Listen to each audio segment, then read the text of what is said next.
Hey, what's up, you guys? This is Cam Fats, aka Cam Jennings, coming at you on behalf of EpicConversions.com and WarriorPlus for fun and profit. I hope you guys are doing amazing out there. It is a fine Tuesday afternoon, and we're going to talk about launching products on WarriorPlus.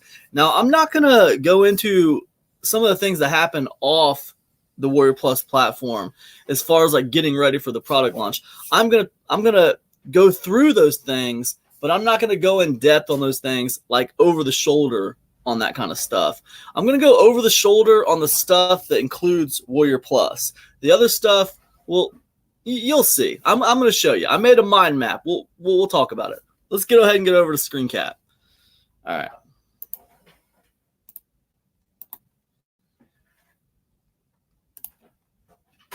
All right. So here we are on my handy dandy mind map.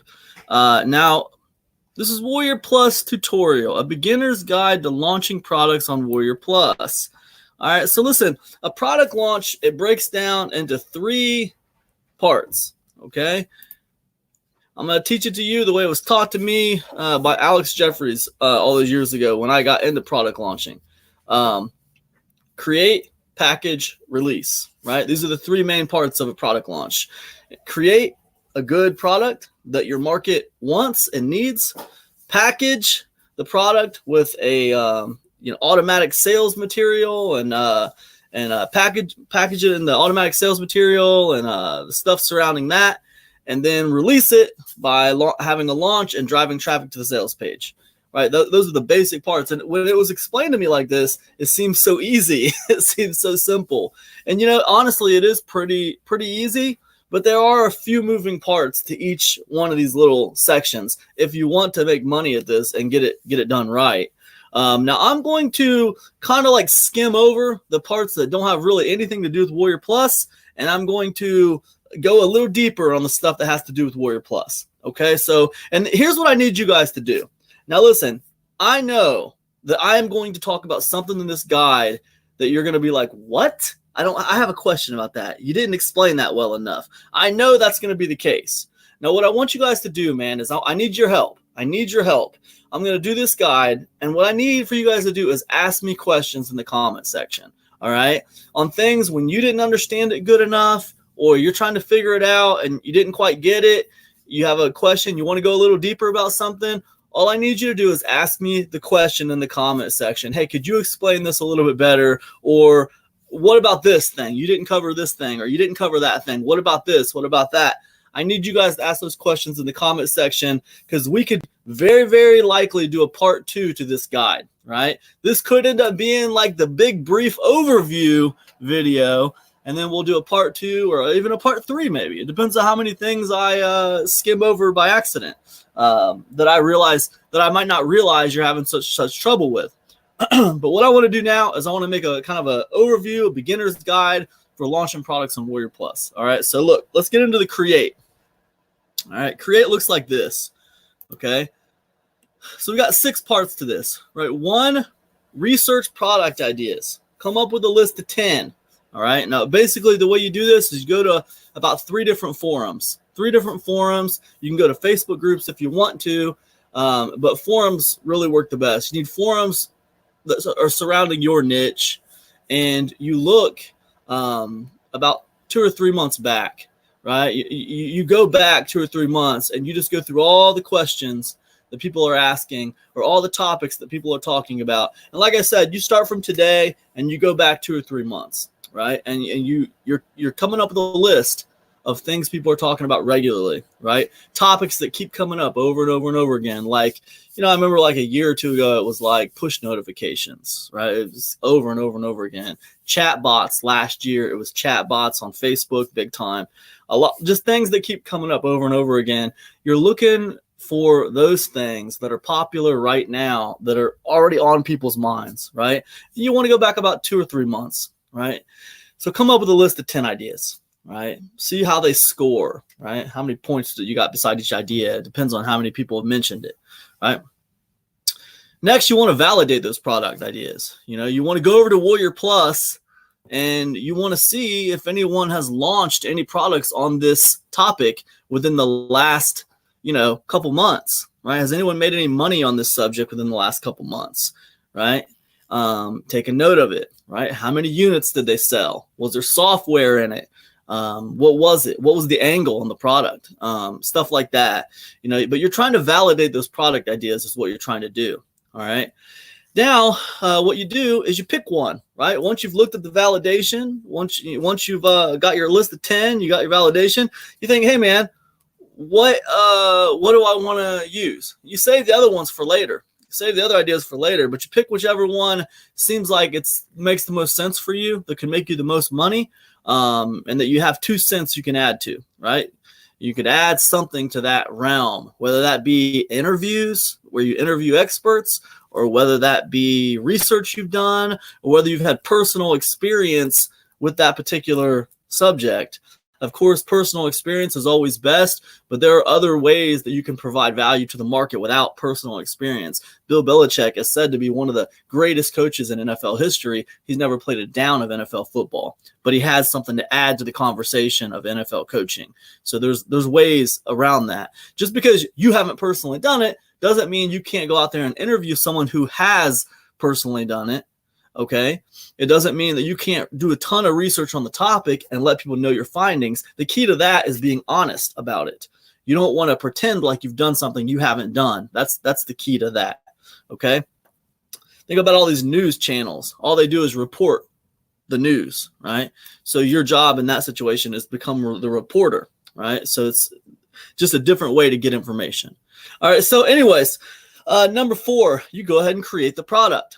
All right, create the product. Create it as a special report on a PDF. You can create it as a series of YouTube videos or unlisted YouTube videos, or just a series of videos that you upload to Vimeo or wherever you host your video service at. It could be Amazon S3, wherever you want to put your videos at. But you create the product, right? Whether it's, like I said, special report. It could be a mind map, and you narrate over the mind map like what I'm doing here for you guys. I'm just kind of narrating over this mind map, walking through my points, right? It could be something like that. Generally, what you want to do, what works really well in most areas is a one problem, one solution style product, right? And I'm not saying systems don't sell, because systems do sell pretty well. And of course, software can sell pretty well. But one problem, one solution type products are like the bread and butter of information product realms. They work really well. So anyways, you create the product, right? Now, next, you need to create the pages on your website, right? If you have a WordPress site, I'm asking you to create the pages. You need a download page for the product. You need a sales page, and you need funnel pages for all the other sales pages and download pages in your funnel, right? Like if you have a product, right, and you want to create 2 upsells for it, right? Let's say your front end product is a special report, but then you got like an over the shoulder video supplemental that's going to be upsell 1, and then maybe upsell 2 is like a 2-day workshop, right? Where you do live training for people. And what do you teach at the 2-day workshop? Well, you basically teach the same thing that was in your special report, but the difference is the access, right? Access has changed, right? The video on OTO 1 or upsell 1 was, a better access to you, and it was a better access to the information, different. And then the OTO 2 was, the workshop where they had the ability to actually ask you questions live, right? So the access has changed, but it's still the same information, right? And that's one way to handle upsells in a funnel. Now, what you need right now is you need to create the pages. You need a download page for each of those things, and then you need a sales page for each of those things. The sales pages on your funnel products don't need to be crazy. They don't need to be as in-depth as the sales page on the front, okay? But they need to be there. Now, a good way to do this is to model. Go out there and look on WarriorPlus for the good selling products right now, top 10 type stuff, and you look at their funnel pages, look at their sales pages, look at how they're delivering their product, look at what everything looks like, and you kind of want to model that aesthetic a little bit, okay? So this is what's worked for the big guys right now, and all the affiliates who promote those big guys, they're going to recognize that aesthetic as something that makes them money, right? So that's That's kind of why it's a good idea to model that a little bit. So anyways, you need to create those pages. I'm not saying you have to actually build the pages right now. I'm just saying they need to be created so they have a URL. You give them their own URL, like OTO1-sales or something like that. As long as you know what that is. OTO2-sales, OTO1-download, OTO2-download. You need to know what all the pages are. Front end sales, front end download. Create the pages, give them a name. You understand exactly where they are in the funnel. Okay. You don't need to actually make the pages yet. Okay. You just need to create them so they have a URL. All right. Next, you want to get the product that you created. You want to get it up on the download page.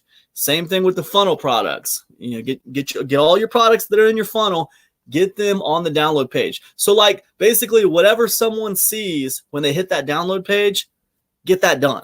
Get that download page done and ready to receive customers from an aesthetic point of view. When a customer would look at that page, get that done. Okay. Anyways, that's pretty much everything we have to do for create, right? I kind of skimmed through that. Now, when we get into the Warrior Plus sections, I'm not going to skim through. I'm actually going to go over the shoulder so I can show you guys. But on this part, this is really off Warrior Plus, and I just want to I'm skimming through it a little bit. Now, if you have particular questions about this stuff, number one, feel free to ask me in the comment section, and maybe I can make another video about it. Now, if it's not about Warrior Plus directly, right?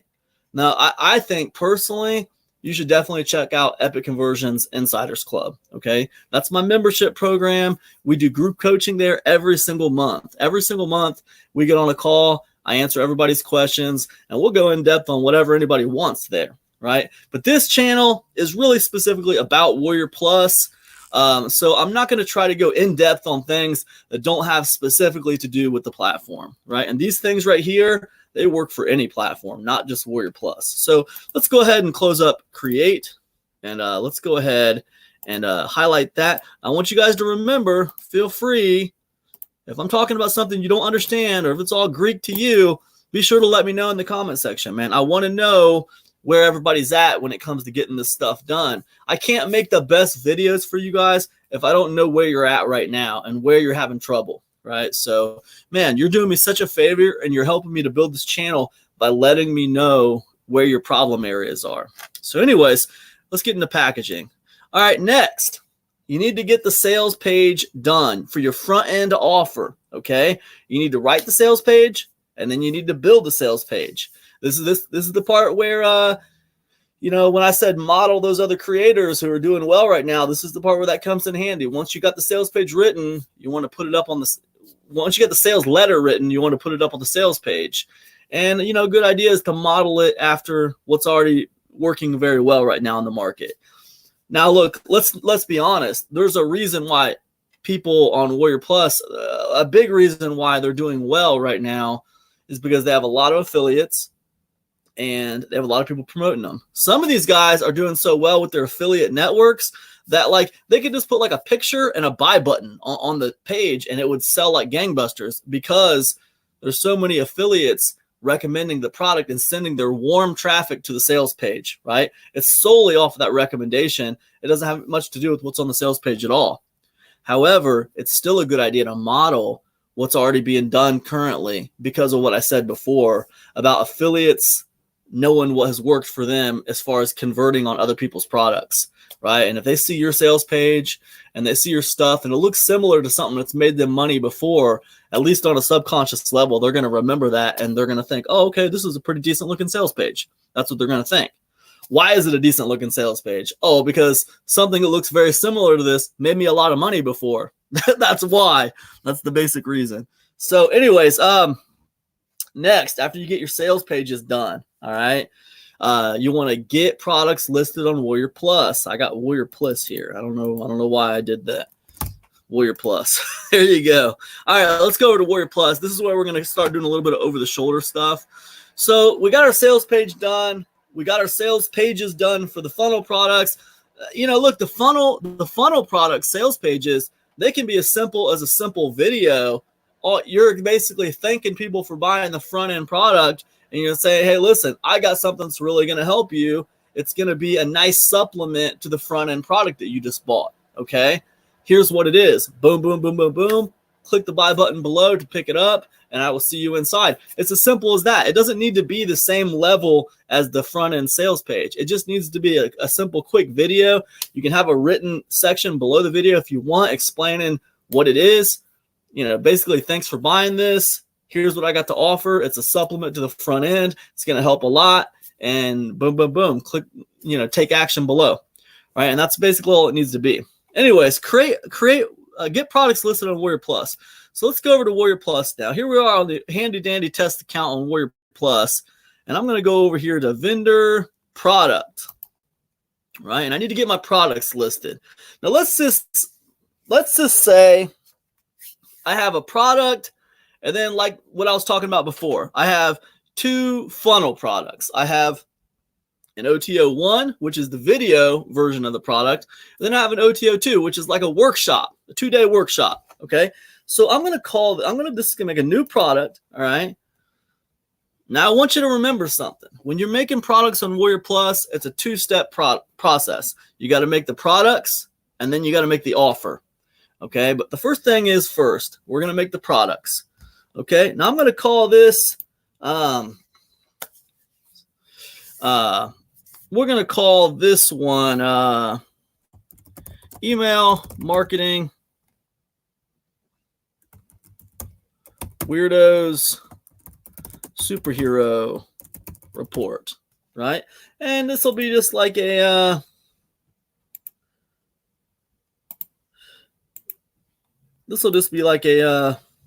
special report about email marketing. Okay, you can put a product image here. I don't have a product image for this, but here's where you put it. Obviously, upload an image to your product. This will be shown on various pages around the site and in the marketplace. Listen, upload a product image. All right, don't not upload a product image. Okay, the image should be 125 by 125.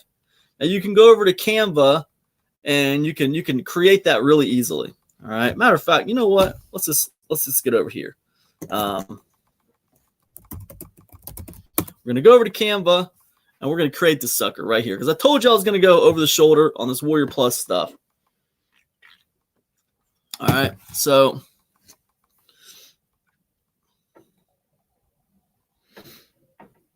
all right, we're going to go custom dimensions on this.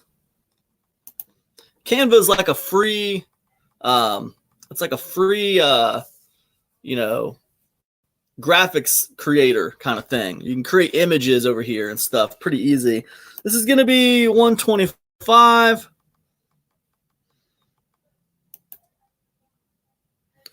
by 125. All right, and we're going to go ahead and create the new design.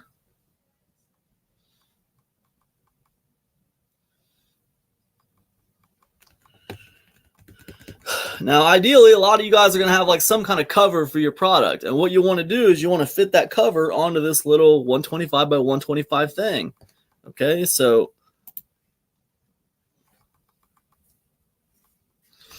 now look, you can take any image of yourself, right? You can take any image of yourself, and you can remove the background for the image if you want. Look, there's my original image right there. And I removed the background, and now it looks like that. How did I do it? How did I remove the background of my image? Okay, it's really, really easy. You come over to this thing called Remove BG. Remove not NG. Remove BG. Right? I love this. This site is so awesome, and it's so easy. Right? Remove BG. I'm just going to upload my image, and it's going to automatically take the background out of it. I don't have to do anything. I don't have to mess around with any, I don't have to do anything, man. It just does it for me. That's amazing. When you find something that just does it for you in this business, man, that's great, because that's a super big time saver. I could spend an hour trying to remove a background on an image because it's not my specialty, right? That's not something I do, nor do I want to learn to do it. Not in a great capacity where I would charge someone money for it. This is not my thing, man.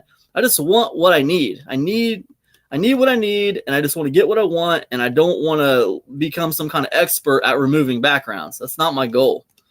right? Now, if you're out there and you feel me on that, you get what I'm saying, then this is for you, right? So let's see here. I just need like, I need some images. I got some random images here or something. I got random images. You laugh, but there they are, random me pics. So yeah, I got them. When you're in this business, you always have like pics and stuff, right? So here's a thumbnail, right? Let's open this one. This is just an example, right? So I just grab it, snap yourself a picture of yourself or whatever, snap a selfie. There I am doing a stupid little selfie. And look, boom, it removed the background just like that. Simple, right? So I'm going to download this. And what I'm going to do, I'm just going to create a new folder for anything we got going on here. So I'm going to, let's just see. Let's go new folder on this.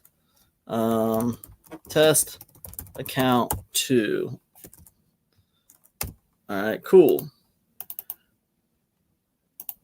I'm going to save my little image there. All right, great. Let's get out of that one. We don't need that anymore. All right, now we're back in our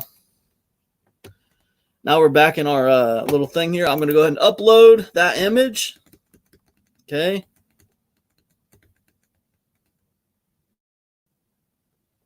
All right, so we're going to go. This is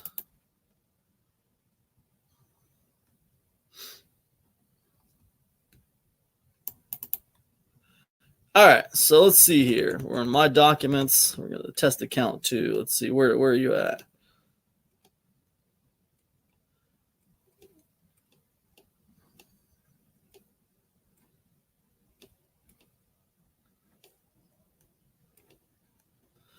Tell you what I should do, man. I should just change it to date modified. There we go. Smart. Use your brain, Cam. All right, I'm going to upload that. To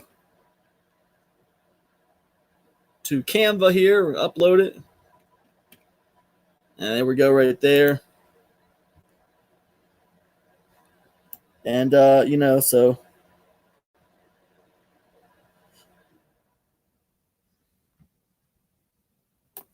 Now this image, man, you can make it as big or as small as you want, I'm just going to use another thing you can use Canva to make the actual cover for your product. You can make a simple little flat 2D image for your product, right? And we're going to put that in here too. But I'm going to put the cover image. Let's just pretend that's a cover image. This is all within the 125 thing, right? And what I'm going to do is I'm going to take this. Let's pretend this is the cover to our thing. And I'm going to send it backwards, right? Boom, just like that. And that's pretty cool. But what if I wanted to kind of make this pop a little bit more? I could easily go like adjust. And I just man, I could turn this like brightness like way up if I wanted to. But like you can see it's washing into the background there, which is white. But I could change the background to black. Or I could change this to, but I'm gonna change the background to something weird, right? Like maybe like this water or something, right? And then with my cover, I'm gonna cock it a little bit, like to the side, so maybe it looks kind of cool. All right, so there we got that. And I know you're thinking, well, Cam, I don't understand this white. Why'd you do that? Let me make it a little bit bigger. Right? And then what I'm going to do is I'm going to come back over to uploads and I'm going to put another one of me in there. So what's going to happen is I'm going to be able to produce like kind of like a gray, like an outline kind of effect, like that. So it kind of makes it pop a little bit. And what I can do, guys, is I can come over here to this thing right here and adjust it a little bit more. And I'll put a blur on it, right? Put a blur on it like that, right? Easy. Now I'm gonna bring my guy up here. And now look, man, boom. Now I'm popping out just like that. That's what I'm talking about. Just like that, guys. Just like that. And I'll put Warrior Plus cover on there. All right. And then I'm going to go ahead and download that. Simple, guys. Simple. All right. You guys can do this. You know what it smells like? It smells like money. All right.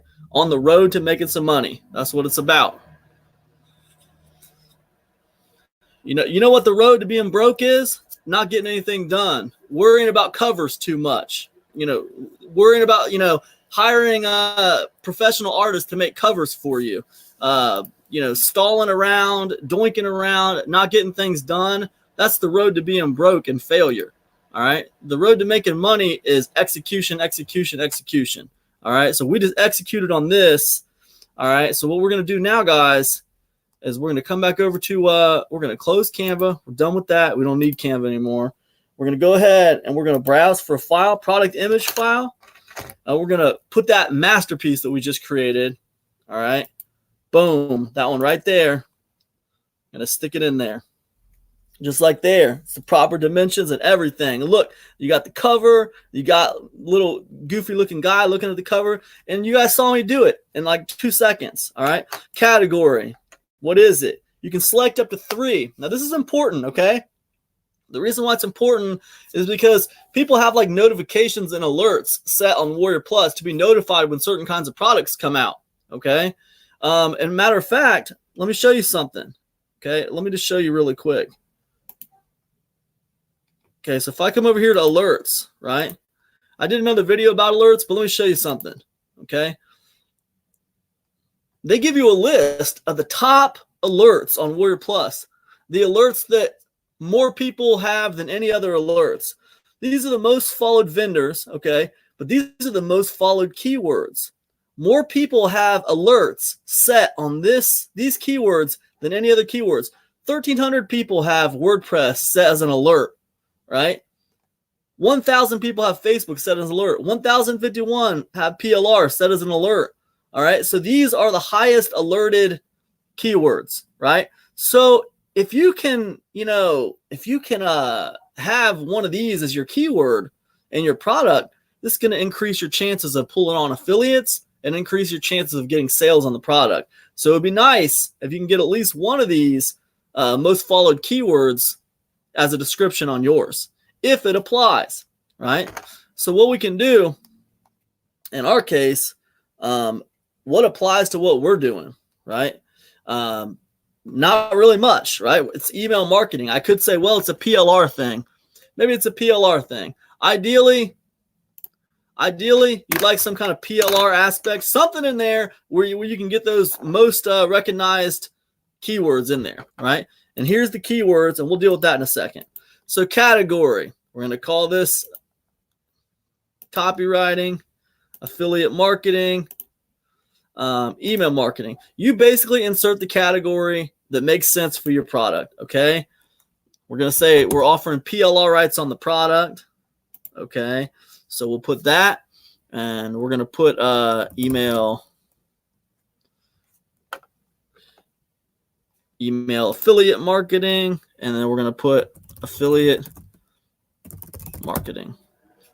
All right, simple like that. You just use the keywords and the categories to describe your thing, but just keep in mind that if you can hit on one of those most followed keywords, then you'll notify more people about your product, which is pretty cool.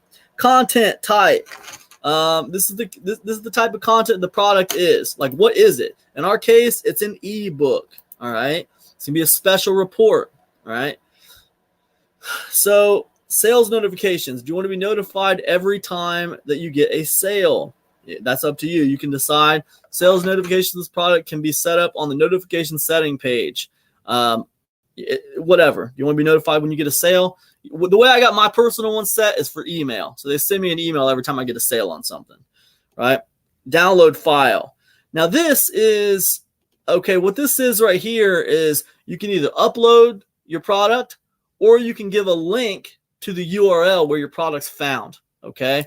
Now, in our case, I told you to make a download page for all your products, okay? So what you want to do is ignore this right here for download file, and you want to go ahead and insert the URL where people are going to go when they buy your product. Okay, what's the URL? Where's that download page you created for the front end product? Whatever the URL for that is, you put it in here. All right. Now you can use like software to protect that page, to lock it down, to protect it. There's software that integrates with WarriorPlus that you can use to do that. But let's say you're just getting started and you don't really want to deal with all the software and all this other stuff to lock it down. What you want to do is you want to give that download page, you just give it a weird name, right? Like a bunch of letters or something. So that way it's a little hard to guess. And you also set that page to where it doesn't come up in search engines, right? So it's kind of hidden. It doesn't get searched. It doesn't come up in search results, right? So that's another way to kind of handle it. And that's the way people used to handle it all the time, right? So anyways, whatever you do to protect the download page, here's where you put the URL to the download page. If you don't want to bother with that, then you can upload your PDF directly to right here, okay? Now, one thing I will say is if you upload the PDF directly to right here, if you upload the special report directly right here, look, I could come up with a whole video course, okay? And I could upload the videos to YouTube as unlisted videos that I could put links to those videos in a PDF, right? So I'd have a whole video course within the confines of a PDF, and that PDF file basically acts as a navigational menu, right? So then that PDF I can upload to here and my download page is just a PDF, so I don't need to worry about access URL. I can just upload the PDF, right? It's up to you however you want to do it, all right? What are the downsides of that? The downsides of that is it's less secure. That's the real downside. It's less secure, okay? Another downside is you can't modify a PDF. Once it's done, it's done.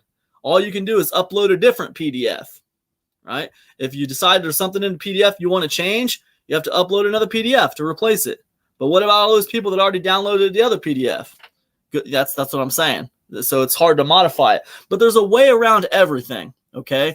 What you can do is you can put a link in your PDF that would go to like a web page, or it could go to a shareable file or whatever. And that link could be called updates and bonuses.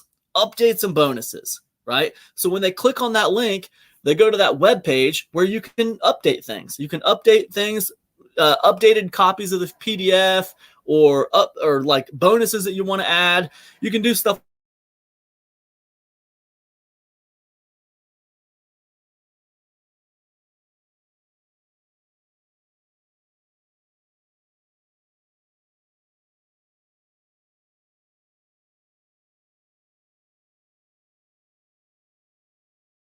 I like that, and I'll tell you why. Because I like for the customer to be able to download something that at least feels a little bit tangible. Like it at least feels like something that's kind of tangible. And I know I told you to create a download page for this one. And the reason why I did is because, we're just trying to keep this simple. I'm not trying to get too crazy with it. But if you want to know my preferred method, I kind of like just doing the PDF download.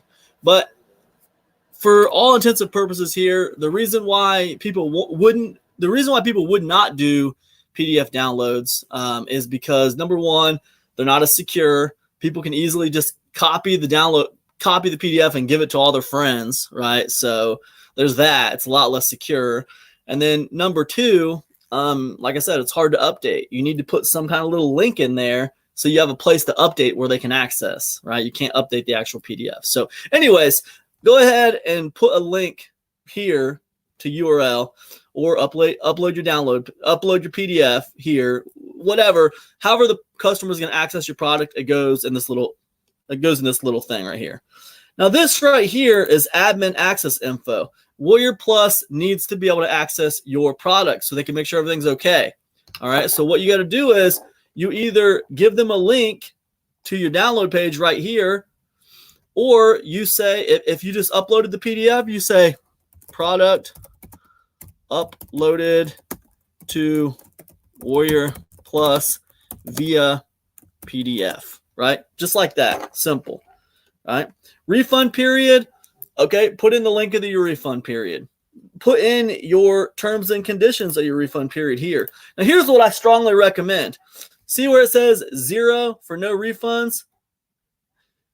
And then it says 60 days or less recommended. Here's what I strongly recommend. All right. You can do it however you want. Put a 0 here. All right. And then terms and conditions, I strongly recommend this kind of a refund policy. Use product as taught for 30 days. If you do not get results as taught, contact for full refund. Please be prepared to show proof that you have used methods as taught. Right? Now you might think, wow, that sounds like a really harsh refund policy.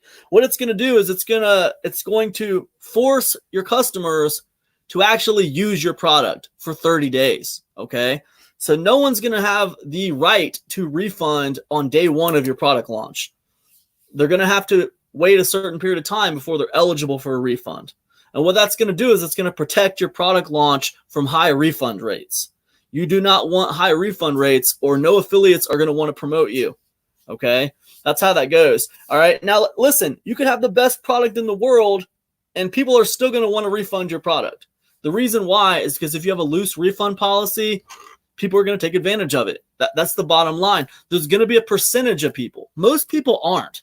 Most people aren't going to care, and they bought it, and they're like, this is a sweet product. I don't want a refund. But some people, there are opportunists who are going to be like, this is a cool product, but I want to put this refund policy to the test, right? And that's a percentage of people, right? There are opportunists out there that if you offer the refund, they're going to take the refund. Now, like, anything below 5% on a refund, when I'm an affiliate, anything below 5% is okay, right? It's okay for refund rates. But ideally, I'd like to see things below 3% on refunds. But think about this for a second. From the standpoint of a product vendor, if you're the product vendor and you're putting out a product and you sell 1,000 units, okay, 3% of 1,000 units, that's 30 refunds, okay?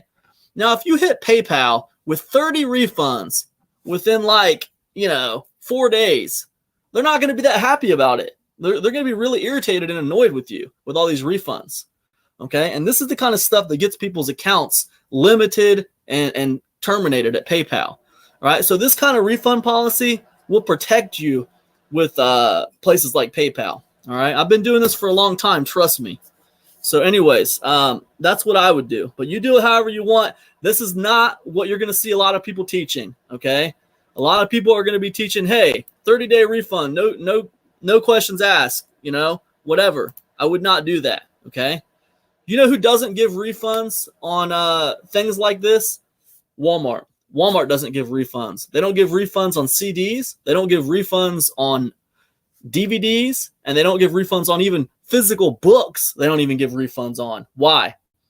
I'll tell you why. Because CDs and DVDs can be taken home, easily copied, and then brought back for a refund, right? Walmart is more than fair, but they don't want to be ripped off, okay? They don't want to be ripped off by opportunists. It's the same with physical books. Walmart, they want to be fair with the refund policy, but Walmart doesn't consider themselves a library. They don't want you checking out a physical book, taking it home and reading it, and then bringing it back, right? They're not a library. They sell books. They don't let you borrow books. So that's why, all right? That's why they don't give refunds on those things. Now, when we sell these digital goods, and I'm not talking about software here. I'm talking about information products. Software, it's a little bit different, Software is a little bit different. I haven't really sold any software, so I don't know a lot about that software game, okay? I imagine you probably need a little bit of a refund policy that's different than this if you're selling software. But I can't speak too much on that because I haven't done it personally. I don't sell a bunch of software.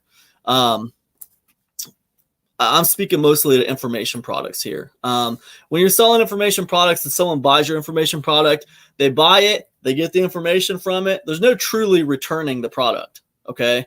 They can ask for a refund, but they get to keep the product.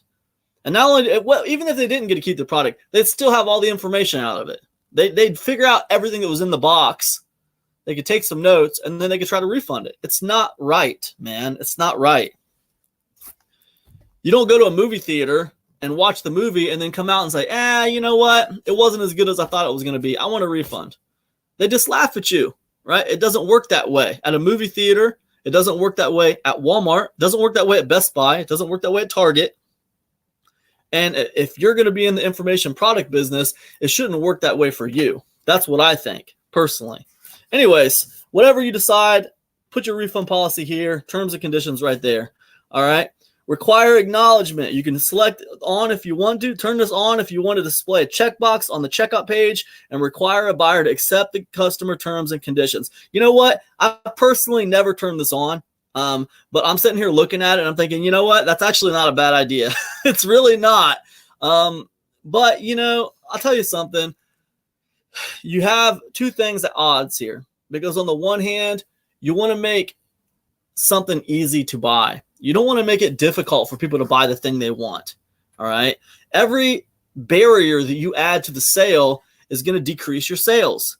The fact of the matter is, if you just have a buy button there and people can just buy it, you're good.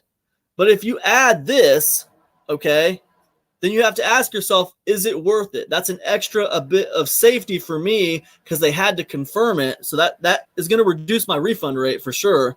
But it's also going to reduce the amount of people who buy, right? It's going to limit at least a little bit. Like if you sold 100 copies, but you turn this on, you'd probably sell, who knows, maybe 95 copies, maybe 86 copies.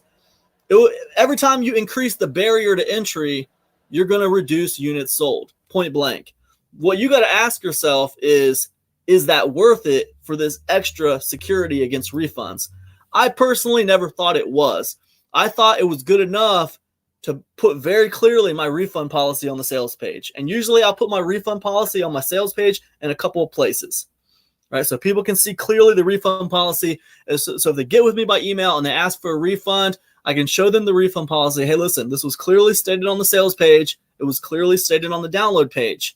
You have to wait 30 days before you're eligible for a refund, and you have to use these methods as taught. The only time I make exceptions with something like that is like if someone bought like 2 copies by accident or something. I'm not going to put those guys through the ringer. I'm just going to give them their money back on the extra copy. But if they bought something and then they come at me and say, hey man, this product's about, doing this and this and this, but you know what? I can't do this and this and this because of this, and this, and I don't blah, blah, blah, blah. I'm going to say, hey, listen, I said on the sales page that it does this, this, and this. And also said on the sales page my refund policy. You're going to be eligible for refund within 30 days of purchase. Okay. I stick to my guns on the refund policy, guys. You got to stick to your guns. People will come out with you with all kinds of excuses as to why they want a refund. Okay. Now, I know I'm saying this like I get tons of people coming at me for refunds. I really don't. I get hardly anybody ever coming at me for refunds. However, you will always get 1 or 2 people asking you for a refund. All right. So it's important that you display your refund policy very clearly on your sales page. You're free to go look at mine to model after some of them if you want, but it's important, okay? This right here, require acknowledgement, it's up to you, right? It's going to increase the barrier to entry, but it's also going to give you more security on the refund thing. So it's up to you. Enter your support email here, okay? Look, have a dedicated support email, okay? Have a like support at whatever.com. Whatever your support email is, enter it here. If you don't check that support email regularly, you better be forwarding that email to the email that you do check regularly. You need to check in on your support email every single day when you sell products. Okay. Every single day you need to check the sucker. So it's a simple fix. All you have to do is have your support email forwarded to whatever email you do check regularly. Okay. So there's that. All right. Then down here, product status, open, available for sale. Now, this part confuses people because they're like, oh, man, I'm not ready for it to be open, available for sale yet. Don't worry about it, okay? This is a 2-part process. You have to create the offer before it's going to be available to be sold. Besides that, the offer has to be approved by WarriorPlus. So all this does is make your product ready to be used in offers. That's all it is, okay? Select your ownership. I'm the original owner. Certification, I have the legal right to sell. Absolutely. Now this down here is talking about pricing. Okay. You got a few options here. Like if you're going to do a membership program, you can run it from WarriorPlus. My membership program is ran from WarriorPlus. Subscription multi-payment is what you'd select for that one. Maybe we'll talk about that in a future video. But this is going to be buy now, single payment. Regular price, it's optional. I'm going to set the regular price at $27. I'm going to set the sale price at $9.97. Listen, WarriorPlus is a low ticket market, okay? If you want to sell goods on WarriorPlus, like they convert higher at lower ticket prices, okay? So the way to make this work on WarriorPlus really well is to have a low ticket front end offer, like something under 20 bucks, right? If it's an information product, don't make it more than like 15 bucks, right? $14.97. That's the once you get past $14.97 on an information product, man, your conversion rates start going down, right? Point blank, right? So you're going to make more money in your sales funnel, but on the front end, you want to try to get as many affiliate sales into the funnel as possible, right? Because what happens is if your affiliates aren't converting on the product, they're going to stop promoting it. There's way too much other stuff out there to promote to worry really hard about promoting something that's not converting. Okay. So keep the barrier to entry as low as you can. Okay.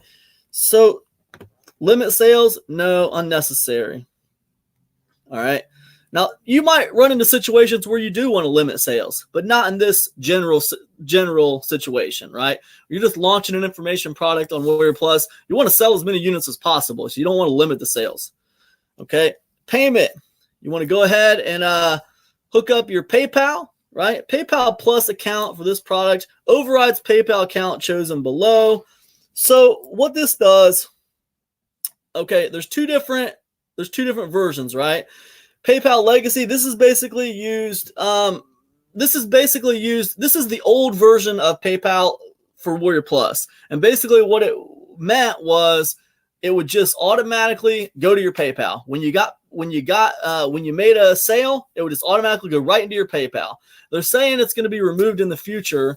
And what is PayPal Plus, right? We can learn more about it here. I'm not going to go too much into it in this video. I'm going to talk about it in another video. But PayPal Plus basically is a layer of protection between you and PayPal, right? It's basically going to allow you to have a layer of protection, a WarriorPlus layer of protection, because WarriorPlus is a big vendor or is a big platform, and they have a good relationship with PayPal. So it kind of puts a layer of protection between you and PayPal, so PayPal doesn't view you as like some kind of scammer when you start getting all these transactions rolling into your bank account, right? Into your PayPal account, I should say. Listen, in a future video, I'll go more into what this means on what the differences between PayPal Legacy and PayPal Plus. But because I'm cramming so much information into this guide, I'm not going to go into it too much here. You decide what you want to pick on this one. Either go ahead and hook your PayPal account up to PayPal Legacy, and you'll just get your payments directly into your PayPal account, or you can hook your account up through PayPal Plus. Make sure you read this before you hook it up, okay? Because there are some pluses and minuses to both of these things. The one thing you got to remember is they're going to be taking this away in the future. So keep it in mind. After a while, you're just going to have PayPal Plus, right? And then Stripe, of course. You can also select Stripe. Stripe is just another payment processor option, okay? So go ahead and select whichever one you want to use. Hook it up so you make money, because you're not going to make money if you don't got it hooked up to a payment processor, okay? So go ahead and select one. Which one's better? It's hands up. Who knows? I use PayPal Legacy. That's what I use. I still use the PayPal Legacy on mine.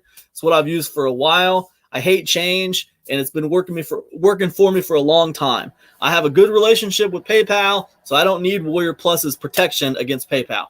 Okay, I have a fine relationship with PayPal. I suggest what you do is whenever you're going to launch a product, call PayPal a couple days before you're going to launch and let them know, hey, I expect an influx in funds into my PayPal account. They're probably going to ask you how much of an influx in funds, and you tell them what you anticipate. If you're just getting started, what I would say is anticipate 100 units sold, right? If you never launched before, anticipate 100 units sold. So you tell them whatever that figure is, we say the product's going for $10 a piece. We got a 2-product sales funnel, let's just say influx of $2,000 to $3,000, something like that. Just tell them I expect, anywhere between $3,000 and $6,000 influx in my PayPal account within the next 4 days or whatever. And just go something like that. That's what I would do. But basically, it's about communication. They'll make a note in there. It's not saying it's going to keep your account from being limited or something like that, but that note, it does help. I always call them, and it always makes a difference. It doesn't. I've never had my account limited or terminated or anything like that. I'm not saying anything bad against people who have. There's a lot of good people out there who have their accounts limited or terminated. I'm just giving you some advice about how to handle the situation. You can go PayPal Plus. That'll give you a layer of protection. And you can call PayPal before you launch. Okay. So anyways, let's move on. Customer fields, phone, full address, country. Guys, these are all barriers to entry. You do not turn these on unless you absolutely have to. Okay.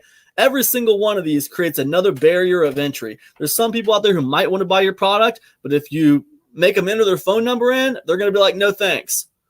If you make them enter their full address in, they're going to be like, no way. If you make them enter even their country in, which shouldn't be a big deal, but if you even make them enter their country in, they're going to be like, forget it, I'm out, right? There's a barrier to entry to these things, all right? This creates another barrier to entry. Don't put these on unless you have to, okay? You do it for certain reasons, right? For the country, you get a demographic, right? But I'm telling you, you don't do it unless it's absolutely necessary. Okay. So cancel reoccurring on purchase. So what this is going to do, like, let's say you have a membership program that has a reoccurring billing on it, right? And then you decide one day you want to make another product, and it's going to be like lifetime access to your membership program. So they just pay like $200, and for the $200, they don't have to make any more reoccurring payments to your membership program. So what's going to happen is you're going to create a new product for that lifetime access. It's going to have the same download page as your normal membership program, same download page, but it's going to be a different product, and it's going to be a one-time payment product. And what you're going to do is you're going to cancel payments. You're going to cancel payments on the reoccurring product if they buy this product. That's what this is for, right? So if you got like, a lifetime access on the reoccurring membership program, it would, and you select this to cancel payments on that other one if they buy this one. I hope that makes sense, guys. I hope it makes sense. If it doesn't make sense, let me know in the comment section. Okay. I want to know if I'm confusing you. All right. So anyways, that's how that works. Now we're not going to see any, products here because I don't have any. This is the test account. I don't have any products on this one. But if I did have products on here, you'd see all these products below. You'd at least see my reoccurring products, right? The reoccurring product to cancel future payments for when purchase of this product is made, if applicable. All it's saying is if someone buys this, it automatically cancels the reoccurring payments on that other product. That's all it is. Really, really cool. They didn't have this a couple years ago. They just came out with this. They just upgraded this whole thing in 2019. It was pretty cool. So anyways, affiliate stuff, affiliate commission rate. You got to decide for yourself what you want to do for affiliate commission rate, okay? But don't act like you don't want affiliates if you're launching a product here. You shouldn't be launching products here if you don't want affiliates promoting your products because you're just wasting your money. You're giving WarriorPlus a take on your stuff when you're not even trying to get. What are you getting from WarriorPlus if you're not looking for affiliates? It doesn't make sense. I guess you could say, well, I'm using them for their ability to manage my funnels. And you could say that. That's fair. But anyways, commission rate. What I usually do on my products, on my front-end products, is I set them at 75%. All right.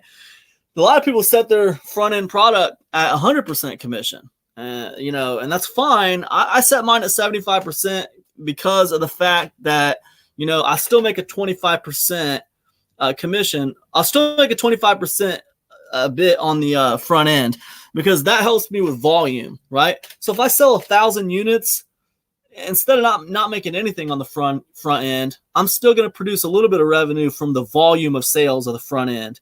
That's where the most sales are going to come from, the front end. So I can make a little bit on volume, right? And that helps me to do whatever I need it to do. Maybe it's to pay for an affiliate contest. Maybe it's to, whatever. Maybe it's to fund a future thing or whatever. But I like to make a little bit of money on the front end, right? Because look, what if I do a launch and it doesn't do that good? What if it kind of flops and it doesn't do that good? I'd like to at least make a little bit of money on the front end for my time and effort in, right? Now, look, the main purpose of these low ticket product launches are to put buyers leads on your list, right? So some people would say, Cam, I think you lack vision when it comes to that 75%. I think you should offer 100% on the front end because your main purpose is to build email leads. And to that, I would say that's fine if you feel that way. I mean, I understand that. I understand that point of view. But for me personally, I notice no difference in affiliate signups. I notice no difference in who wants to promote my products between 75 and 100%. If I have my front end listed at 75% commission, 75% is pretty damn good. Okay, first of all. And second of all, if I have an affiliate who says, you know what, man, I don't want to promote this because you're only offering 75%. Guess what? I can bump his commission to 100%. And if he says that, that just gives me an angle to ask him, hey, man, I can totally understand that. Tell you what, do you think you would promote my product if I boost you to 100%? That's just going to give me an angle to pull him on board. Right? That's all that's going to do. 75% could just be a conversation piece to pull affiliates on board. Most affiliates aren't going to care about the difference between 75% and 100%. If your funnel is correct, if your funnel looks right, especially once you've done a few of these and they've made money off you in the past, they're really not going to care. But listen, even if you're brand new, 75% commission and 100% commission, there's no difference. And what's going to happen is you're going to set it at 75%, then you start trying to recruit affiliates. And some of these old school affiliates are going to be like, man, you should have that at 100%. And they're going to start trying to tell you what you should be doing. So when they do that, all you need to do is say, hey, man, I totally get it. And I totally respect your opinion. You've been in this game a lot longer than me. If I boost your particular commissions to 100%, would you be interested in promoting for me? Right? That's all you have to do. Steer it back in that direction of, hey, would you promote for me? Right? And I guarantee you a lot of those guys, they either were interested in promoting for you or they were not going to promote you at all, whatever your commission rate was. They're just pointing out things that are wrong. They're sunning you, basically. They're sunning you. Basically, they're giving you information. They're trying to tell you what to do. And they have no skin in the game whatsoever. They don't care if you fail or succeed or anything like that. They have no skin in your game whatsoever. They do not care. They're sunning you, right? So what you got to do is steer that conversation in a personal direction and say, hey, listen, if I boost you 100%, are you in? And then you're going to figure out the truth. They're either going to say, yep, or nope.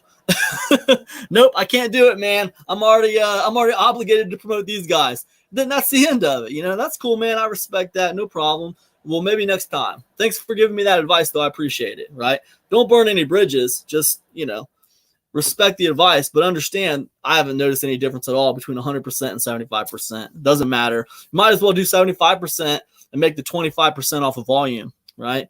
25% is going to help you if you run an affiliate contest to cover your expenses. Okay, so anyways, and if you don't know what I'm talking about, you know what? That means you are pretty new, and there's nothing wrong with that. But it also means you should be typing a comment and a question in my comment section, okay? Because I'm putting this whole channel as a public service to people who are trying to get into Warrior Plus. And if you don't know what the hell I'm talking about, that means, man, this channel is for you. And your comments and your questions are going to shape the future direction of this channel. So make sure that you're commenting and questioning about the stuff I'm talking about, okay? Warrior Plus commission, all right? Now this is what you're going to pay Warrior Plus when they make a sale. Because sometimes Warrior Plus, they will send out emails on offers, especially deal of the day offers. Okay? Deal of the day offers, they make commissions on deal of the day offers. If someone clicks on whatever the deal of the day is on Warrior Plus gets that commission as an affiliate. Right? And what I usually do is I set them at the same commission rate that I set my regular affiliates at, 75%. Right? If you're going to act as an affiliate, I'm going to pay you as an affiliate. Listen, don't think that if you set Warrior Plus's commissions at 200%, like you're going to get some kind of favor with them and they're going to make your product deal of the day. That's not going to happen. Okay. You can't bribe the Warrior Plus platform. All right. If you set their commission at a higher rate, that's not going to make them want to like give you special favor for promotion. What's going to give you special favor for promotion is like a history of selling a lot of units. Warrior Plus is going to promote whatever is going to make them the most money, right? People who have a history of selling a lot of units and a history of having a low refund rate and a history of having a lot of happy buyers, they're going to get the favor of Warrior Plus. All right, that's the way that works. You got to remember, at the end of the day, Warrior Plus is a business. They're in business to make money. Yes, they're going to be fair to everybody. They've been very fair to me, and they've helped me a lot. But, you know, at the end of the day, it's a business, man. They're not going to promote your product if, you know, you're not making any sales and nothing's happening. They're going to promote the movers and the shakers, right? So you're going to have to start producing some leverage to get their favor. That's the bottom line. Integration, email webinar integration. Okay, you want to hook this up. Listen, you want an autoresponder. All right, if you're going to launch on Warrior Plus, you need it hooked up to an autoresponder. Why? Because you want those leads. When someone buys your product, you want their email to go on a list automatically. All right, now Warrior Plus is going to store all the emails of the people who buy your product. And you can, of course, get all those emails off of Warrior Plus and manually put them on your email provider. But look, you want to set this up to where it's already hooked up. Okay, so if you have Aweber, hook this into Aweber, make a list for this product launch. All right, and then connect it to that list so the people go on that list automatically. All right, very, very simple to do. Just new connection, select a service. And look at all these services, man. Look at all these services. MailChimp, Market Hero, SendLane, Aweber, Active Campaign, Get Response. They got all these different services you can use. And it's cool because they integrate with Zapier. And Zapier is a service. Zapier is not like an autoresponder. Zapier is not an autoresponder. Zapier is like this thing that automates stuff. So you can set it to Zapier if your autoresponder is not listed on here. If your autoresponder is not listed on here, you can set it to Zapier, and Zapier will get the lead. They'll get the lead to Zapier, and Zapier will get the lead to your autoresponder, right? So that's pretty cool. Now, me, I've been using Aweber pretty much since I've been in this game. The first one I was using was MailChimp, and then I switched over to Aweber because Aweber is a little bit more friendly with internet marketers. So anyways, you see Aweber's at the top of the list. It's kind of like an industry standard, I think, to me. Anyways, get it hooked up. Create a new list for this product and get it hooked up. So anyways, that's what you want to do. This stuff right here, membership integration software, you don't need that. We're not starting a membership program on this one. Customer integration, advanced, this right here, some of this is new. But no, you don't need this stuff unless you got special software, right?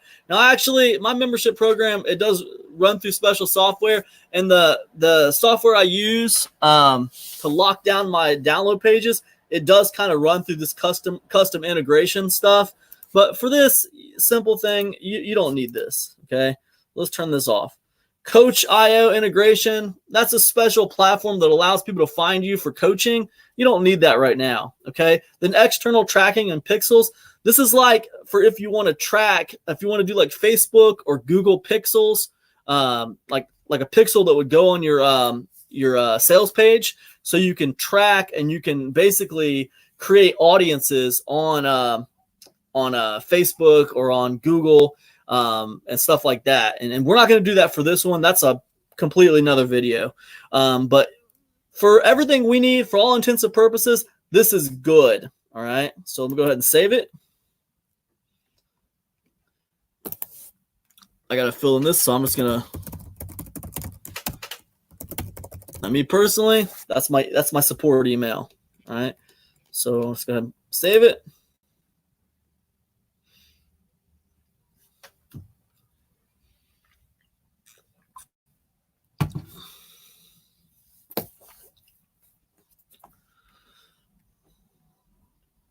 Uh-oh, something's wrong. I gotta select the payment method. All right, so let's go ahead and get this filled out correctly. Sorry, guys.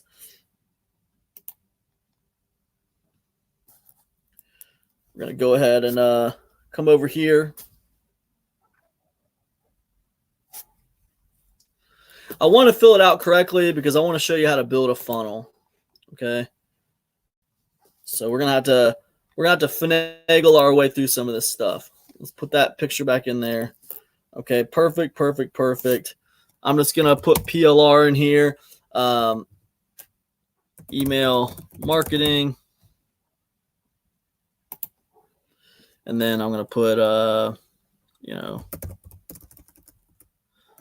affiliate marketing. All right, ebook, boom. All right, choose download file. I'm just gonna put epic.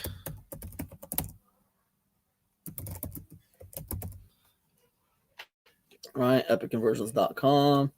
Boom. Email support. We're good. Buy now. All right, got to select a payment option. So we're going to go ahead and put this.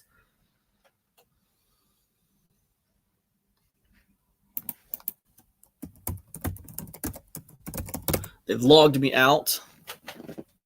Thanks, guys.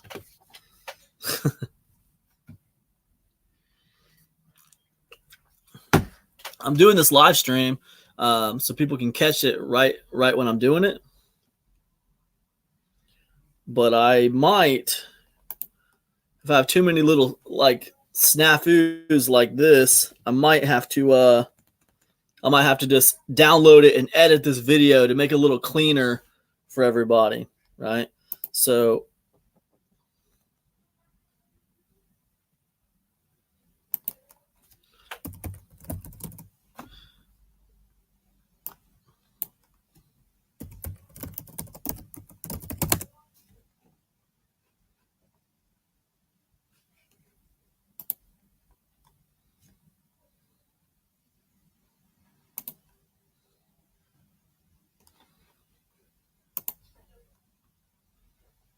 all right, very cool.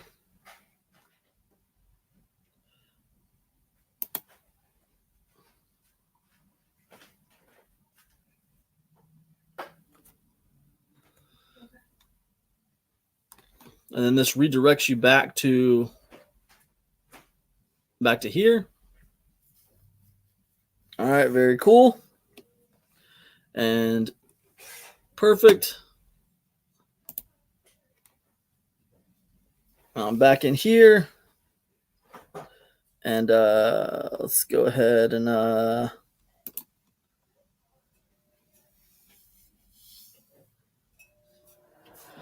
it's been so long since I've had to like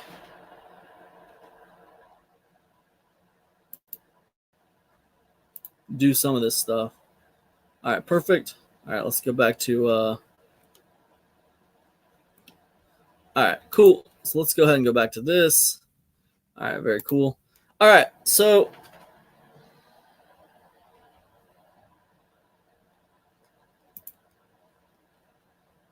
I hate it when like the computer is acting stupid and the whole system is like making you do things you've already done, and it's like, okay, I've already done this. Stop messing with me. Get me back to my screen. You know what I mean? I hate it when stuff like this happens, but it happens, man. That's why we make videos like this, right? So we can that's why we make videos like this, so we can help people get through. This is the kind of stuff that hangs people up. It hangs people up and it keeps them from moving forward. Boom. All right, success. All right, cool. So let's go ahead and go back to our products and see where our product is at. All right. Hopefully it's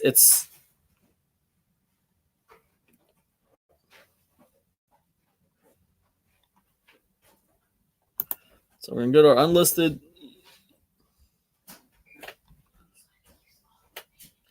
So as you can see,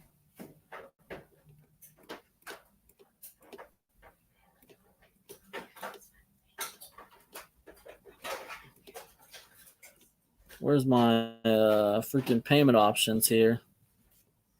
It's getting on my nerves, man. Okay, and there we got it now. Boom. So there's payment options. All right, perfect. Let's go ahead and get this. All they saved was a stupid cover. Can you believe that? Email marketing weirdos special report. All right.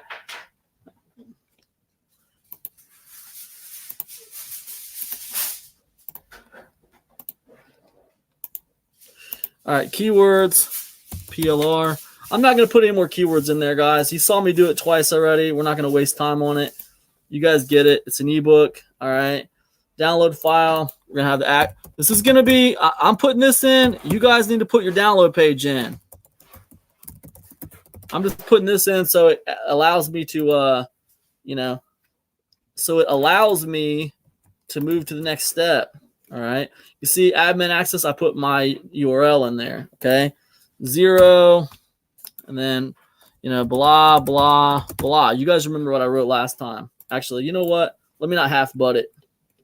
Let me not half-ass this. Let me just go ahead and let me copy it. Copy. Boom. There you go. All right. Support email. All right. Just like that. Open. Certify. Boom. Regular price, $27. Why do I like to put a regular price? I like to put a regular price so that after my 4-day launch period, I can take the price up to $27. Why?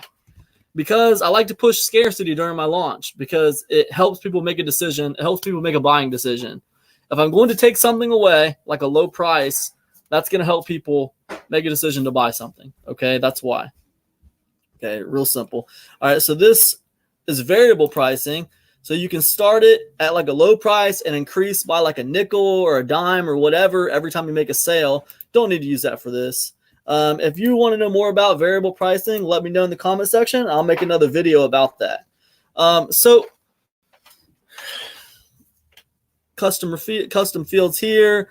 Customer fields, I'm not going to worry about that. Again, barrier to entry, okay? Cancel payments, cancel recurring on purchase. I explained that to you guys already. Commission rates, okay?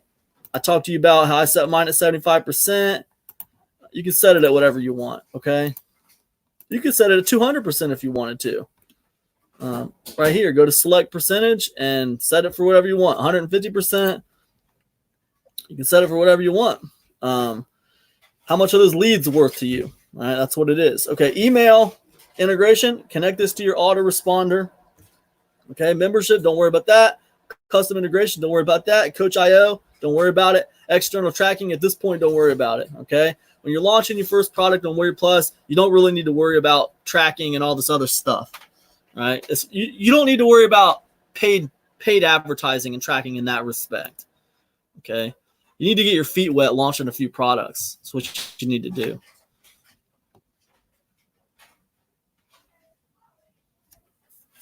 But people use like, okay, we got some success. Your changes have been saved. Perfect. All right, great. So if I go back to my products, what I see now is that I got my email marketing weirdo special report. Okay, great. So what I want to do now, guys, is I want to click on this, okay? Now, I told you guys I want to create 2 other products, okay? So what I want to do is I want to clone the product, all right? It's not going to be the same product, but it's going to be pretty similar, right? So what's my new product name? It's going to be Email Marketing Weirdos. Special report video supplemental, right? And basic data is on everything. I'm gonna copy everything. Webinar email integration. I don't want that to be copied because this is a different product. So I either I've already put those people on my buyers list by integrating my autoresponder with my front end product. Now, if I want the people who buy this upsell to be separated from the initial buyers, Then I create a new list on my autoresponder service, and I put these people on that list, okay? So I don't really need to copy my integration from my first list, okay? Membership integration, don't need that on. Custom integration, don't need it on. Product image, yeah, you know what? We don't really need this on. It's a different product. Tags, yes. All this other stuff, yes. All right. So we're going to go ahead and let's view the new product. We might have to change a couple things.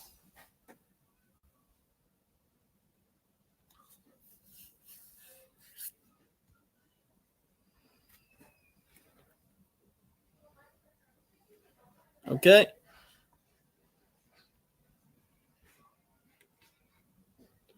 You don't really need an image for the upsell product. Okay. What you do need to do is you need to upload the you need to upload the actual so you get keyword, all this stuff. Now if you're whatever this is, like I'm going to put video here. If you remember, video was one of the highest keywords, one of the highest alert keywords. It's in top 10 for notifications for keywords. So if my upsell is video, like this one is, I'm going to put that as a keyword. Obviously, it's going to notify people. So, and then I'm going to put email marketing and then affiliate marketing. Okay. Content type, it's not going to be an ebook anymore. Now it's going to be video. Okay. Very cool. Okay. This is where we put access. This is where you want to put the URL for your download page for that upsell. Whatever the URL is for the download page of your upsell, it goes here. If your upsell, if you put it on a PDF, then you put the PDF right here instead. Okay. So anyways, admin access info, this is going to be the URL, the same URL for access. If you have a password protecting your URL, like it's locked down, you need to give the admin a way to access it. You need to give them a password or something and put it right here in this box. Okay. What I love doing with all my upsells is I love putting it in a PDF. Even if it's video, I love putting it in a PDF, and then they have like links to access. So that way I can it's simple, it's clean. I can just upload a file, right? Anyways, refund period. This should be similar to your front end, right? Boom, boom, boom. Same support, open, available for sale. I'm the original. So it goes a little faster, right? Now, the price, what do I price my upsells? It depends on what it is. In this particular situation, with this upsell, I would probably put it at 47 for regular and 27 for the sale. So we got the front end at $10. We got the upsell at $27, right? Not going to limit my sales. Okay. Same PayPal, right? All the stuff unnecessary. Cancel payments unnecessary. Commission rates. This is going to change. It's in the funnel. I'm going to change it down to 50%. You change it to whatever you want. 50% is pretty standard for funnel product commissions, right? So it's pretty standard. Okay. Email integration. You know, if you're just trying to put people on a buyer's list, you don't need to integrate your email with this. But if you want your people who buy the upgrade to be on a separate list as the people who bought the front end, then you want to create a new list for your upgraders, and you integrate with that list right here. Okay. Anyways, the rest of this stuff, pretty much unnecessary. And we're going to go ahead and save this product.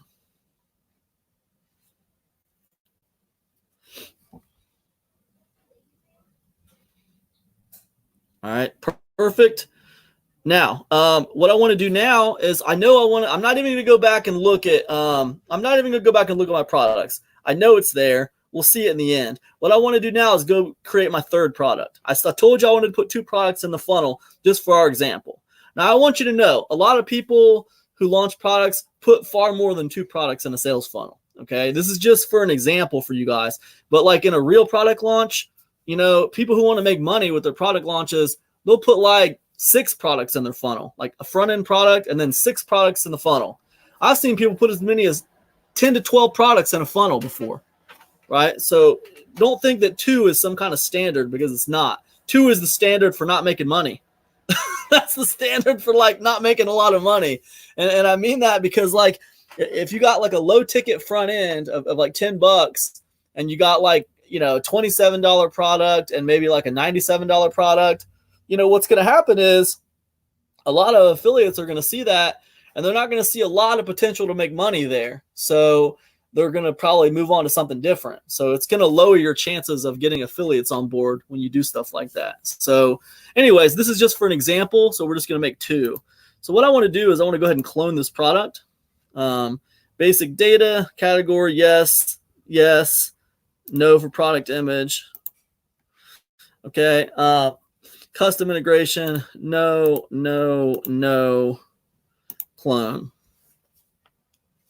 Oh, new product name. This is going to be called Email Marketing Weirdos 2-day workshop. Okay. All right, clone. Now, this is always like a little tricky, like when you're doing a workshop on how to like define what the product is. And I'll show you what I usually do.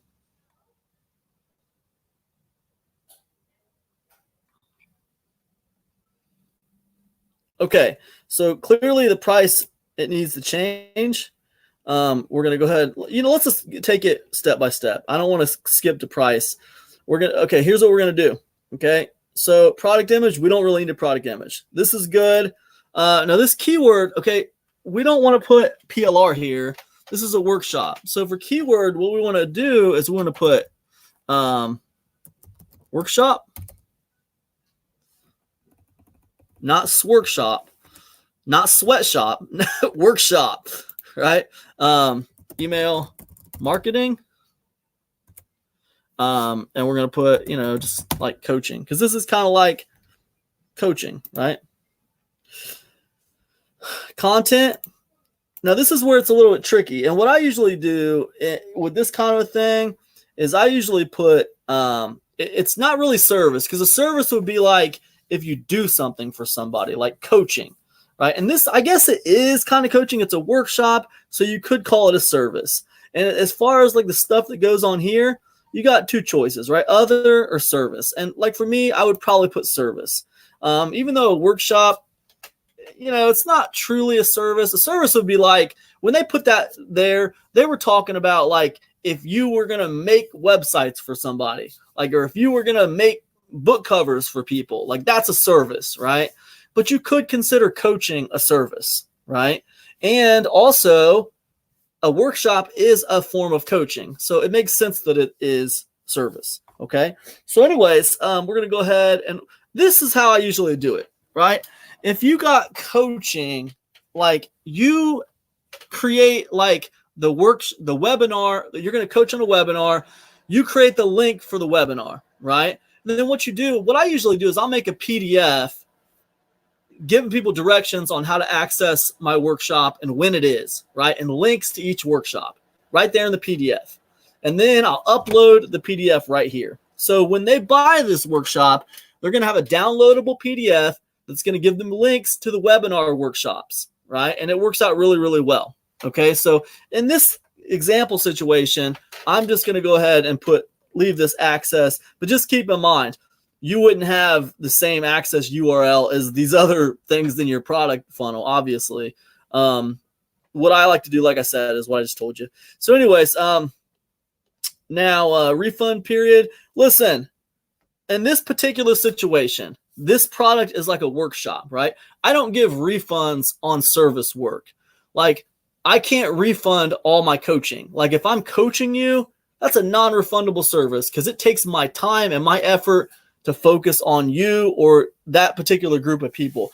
I don't give refunds on coaching, all right? And I don't give refunds on service work. Like, if I am hired to write a pack of emails for you or something like that, I don't refund on stuff like that. And I let those terms be known right off the bat, right? If I'm dedicating my attention to you or to a small group of people, I do not give refunds on service work, point blank. So you have to change your terms of service if that's your stance, right? No refunds. Epic Conversions does not give refunds on service work or coaching.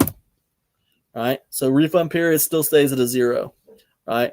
And like I said, this stuff is going to change depending on what the product is, okay? Requirement, acknowledge. Nah, I don't need that. Email, yes. Open, boom, boom, boom. I'm the original. Certify. Regular price. Now, to me, I don't put on workshops for less than 97 bucks. Point blank.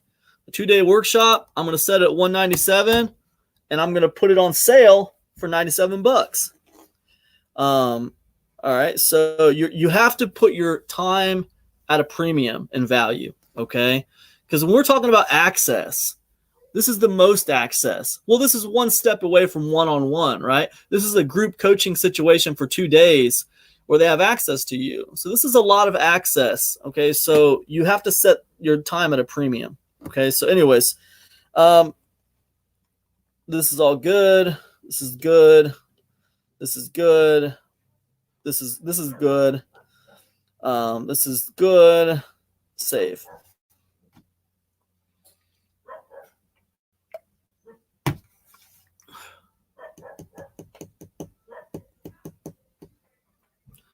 All right, perfect.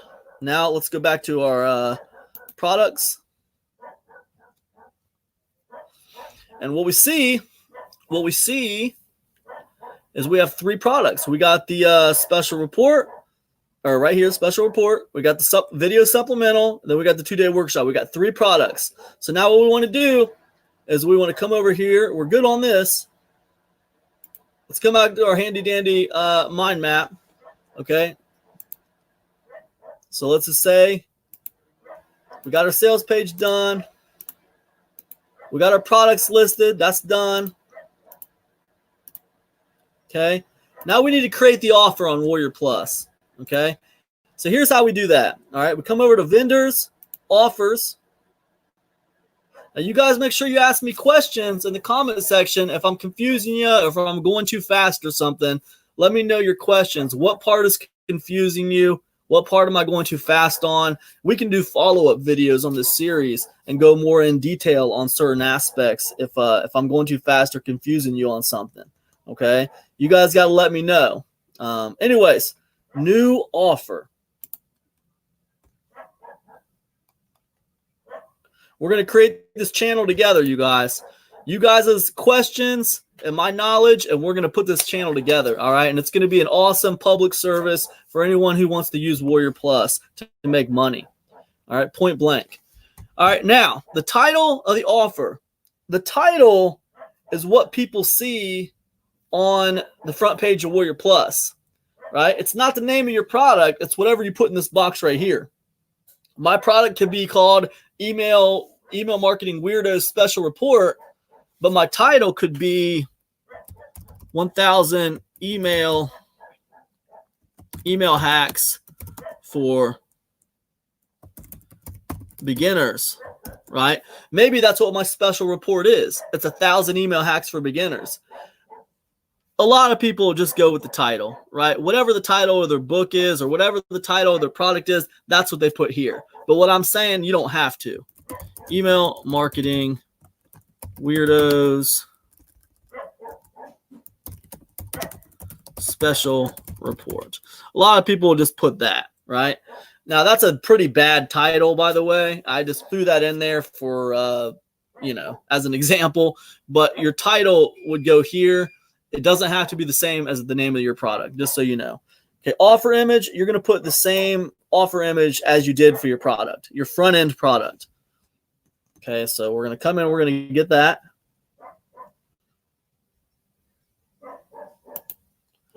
I'm still getting used to wearing my glasses. I'm not wearing my glasses today, and I'm starting to feel it now in my eyes. I just recently have my eye doctor just recently gave me a prescription for glasses, but I'm still not used to wearing them every day. So I just woke up and I started working. I forgot to put my glasses on. Anyways, this description right here, look, you got 512 characters. You want to explain the product. This is fantastic special report detailing over 1,000 hacks used by the best in the email marketing business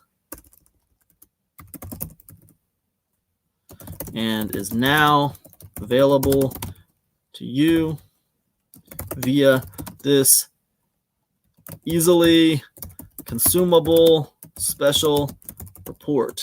Boom, just like that. I'm describing the front end offer, okay? Category is going to be the same as the category for your initial front end offer, right? Email marketing, right? So stuff like that. Now, why you might be wondering why I'm picking copywriting, right?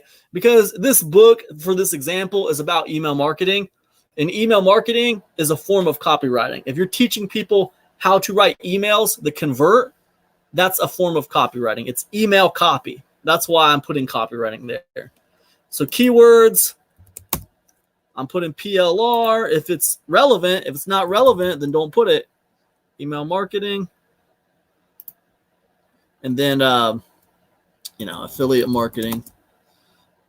Now, look, I think that personally, guys, I think that like if you use this for category, when it comes down here to keywords, I think that probably, I'm not sure if this is true or not, but I've always felt like if I use the exact same tags right here in keywords that I use in categories, I'm kind of wasting it. Like, and if I have these three right here in category, and then I have three different ones in keywords, then I kind of like expand my reach to the most people. That's kind of how I feel. I don't know if that's true or not, but that's kind of how I felt.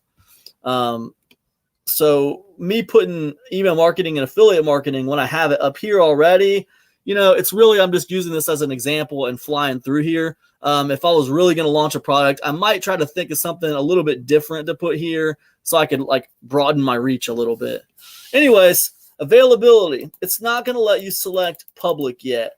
Turn this on if you want this offer to be displayed in the public marketplace and or an affiliate offers page. Listen, you want to change this to public, but you can't do it until your offer gets approved by WarriorPlus.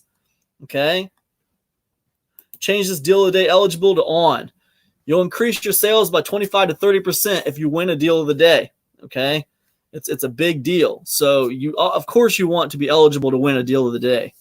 All right. So anyways, keep in mind, when you get done creating this offer, you're going to have to come back to this section, this offer settings section, and flip this to on, right? That's the last thing you need to do, but you can't do it until after you get approved. So anyways, when you created those sales pages for your front end product and you created the sales pages for your funnel products, right here is where you put in the sales page for your front end offer. All right, I'm going to put that right there just as an example, but you need to put the sales page URL for your front end offer. That's your main front offer, right? You need to put the sales page URL right there. Pre-launch type, don't worry about that right now. Go ahead, create.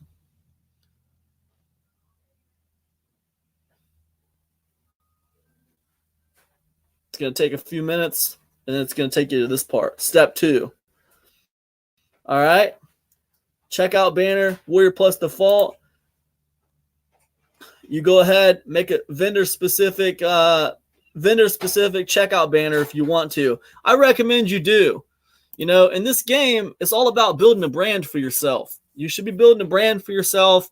You launch multiple products under one brand name because the brand name is what holds the value, not the product name. Okay, the products come and products go. People are releasing, you see 5 to 10 new products coming out of WarriorPlus every single day. All right, the product's great and the product creates an asset for you, but your brand is the continuity that links all these products together. So I definitely suggest creating a simple vendor image, like kind of banner, right? It's very easy to do. All right, so show coupon field. Don't show the coupon field, all right? You don't need to show the coupon. If you show the coupon field, you're going to create a barrier to entry. You understand? What's going to happen is if you show the coupon field on the checkout page, people are going to see it and they're going to, wait a minute, hold up. There's a coupon for this? Then they're going to leave the checkout page. Then they're going to run around the internet and search around for a coupon that they're not going to find. And then they might not come back to the checkout page. They might be like, oh man, I need to figure out about this coupon. I'll come back to this later on and see what I can figure out. Right now, I'm done. And it's a barrier to entry. As few barriers to entry to sale as possible. Okay, don't show the coupon field. So rookie move. All right. External tracking pixels. Don't worry about that right now. All right. Affiliate program. Course. All right. General information for affiliate program. Thank you for your interest in my product. If you have less than 25 sales on the WarriorPlus marketplace,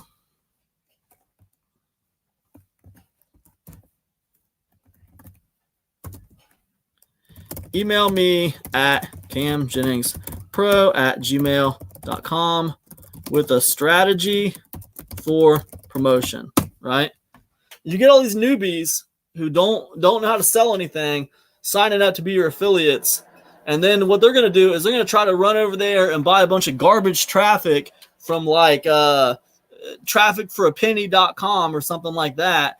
And they're going to try to like slam your sales page with a bunch of garbage traffic. What's going to happen is that's going to lower your conversion rate to like almost nothing. And then what's going to happen is real affiliates who can sell things are going to see that conversion rate, and they're going to see that it's not converting, and they're not going to promote for you.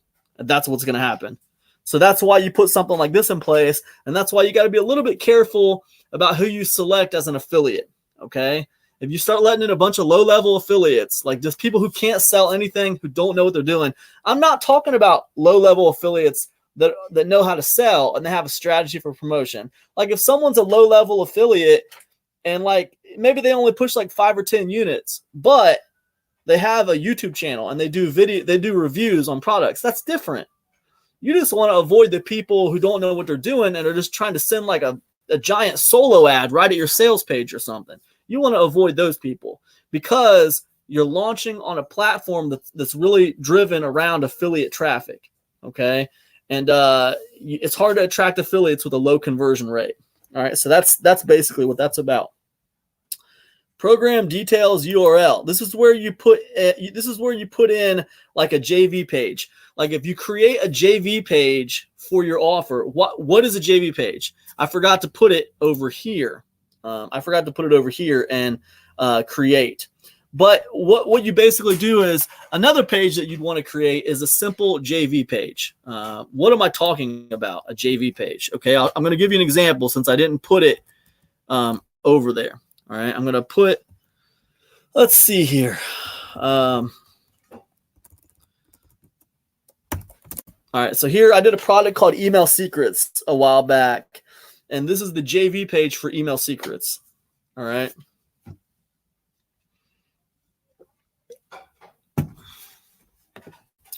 So what you see is a page that's for affiliates where they can learn more about your product launch. Tells you when you're going to launch the product, when you're launching the product, a little video talking about what your product's about, a little link to the affiliate sign-up page, right? A little sales page preview page for them. That you show them the funnel. Here, the front end, the OTO one. It's a little funnel, shows them the funnel map. Then it gives them a little detail about each product in the funnel, right? And then if you have an affiliate contest, it shows them the prize. It basically just gives them information about your launch. Then I have some email swipes down here. So if they don't feel like writing their own emails for my launch, they can just copy these ones and take these ones, right? And then, a simple way to get in touch with me. And that's what that's what a JV page looks like. Very, very, very simple. Yours doesn't have to look like mine. However, I will say you should model what is happening right now. If you're going to create a JV page, model what's working out there right now. Look at the top 10. Look what their JV pages look like. Try to make yours look kind of like that. Because the only people who are looking at that page are affiliates, and the affiliates have made money off of other people. So if your JV page looks like something that somebody else has had that they've made money off of, that's positive points for you, right?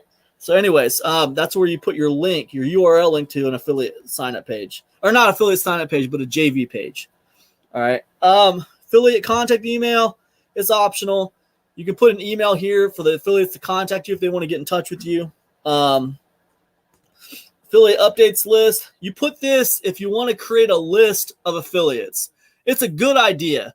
I used to do it and I don't do it anymore. I really shouldn't have stopped doing it. I should have maintained an affiliate list, right? But you put a list, you basically create it. It's like list building. You make a list where they can sign up here for your product launches. And then this list will be connected to your Aweber or your autoresponder, and now you have a list of affiliates. And what happens is every time you're going to launch another product, you email your affiliates and let them know about it and give them details, right? So it's good to have this if you're going to be doing lots of product launches. Affiliate program accelerator. I usually don't turn this on, and the reason why is because if you turn this on, you're going to be giving WarriorPlus more money for like tier 2 affiliate commissions. I'm not going to go into too much about what this is right now because I'm not going to go into this too much right now because we're getting pretty deep into this video. But look right here, WarriorPlus will promote your affiliate offers via email, ads, etc. We earn a small 15% commission on sales made by our referrals. Now, I've never turned this on, so I don't know if it works really well or not, right? So if you've used this and it's worked really well for you, drop a comment and let people know, okay? Now, me personally, I've never used this. I didn't want to pay them the extra 15% on the tier 2 affiliate commission. Maybe I'm just a cheapskate. I don't know. It could work really, really well. It could get you more sales. I don't know. Allow new requests. Turn this off to disable new affiliate requests for this offer. All right. You definitely want to allow new requests. Okay. So then we're going to go ahead and create the offer. Now, what's going to happen is when we create the offer, it's going to take us here, right? This is kind of like a step 3. We need to build the funnel, all right? The main page right here, all right? So we got the main page. So what we're going to do is we're going to add a product, okay? Email marketing special report. We see the commission rate's already set at 75%. We're good. But we do see here where we can auto-approve buyer. If someone buys the product, they can be auto-approved as an affiliate. Commission bump. If your affiliates include the specified keyword in their affiliate request notes, their commission is automatically bumped to the new commission rate. So remember what I was saying? If you're at 75% on the front end, and like if an affiliate's like, oh man, I'm not promoting this at 75%, you can be like, well, hey man, I can bump you to 100% if you want, if that'll make you promote. And if they say, yeah, okay, cool. That's where you have your little keyword, your special little keyword. And then you would give them that special keyword, and that would automatically bump them to whatever percentage you want to bump them to, right? So I hope that makes sense. Maybe we'll do another video just talking about that. But that's where you'd make something like that happen. Right now, I'm just going to go ahead and save this as it is. It's a really cool system because you can bump anybody to anything. All right, very cool. We got the front one in there. We got a couple more things that we need to do. All right. Now this right here is set because of our, this is right here is set because we did our offer settings and we put in our sales page URL. If we look at our page setup, we're going to see it's right there. Boom. Main page, sales page URL. Don't have a downsell in it yet or anything like that, but it's all right there. So we're cool. Now we want 2 more pages, right? Because I got 2 more products in this funnel. We also see down here our offer map is being built. There's our front end product, right? We're going to new page. And well, I'll call this, man, EMW OTO 1. And that stands for Email Marketing Weirdos OTO 1, right? I enter in the sales page for my OTO 1. Whatever the sales page is for that video supplemental, this is where you enter in that URL. I'm just going to put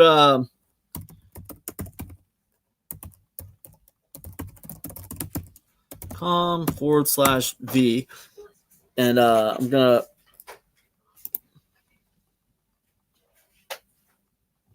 because it's not a real sales page. Okay, so let me put a real sales page in. Sorry, guys. Email Marketing Weirdos OTO 1. All right. Sales page. All right. We're going to go ahead and put that in.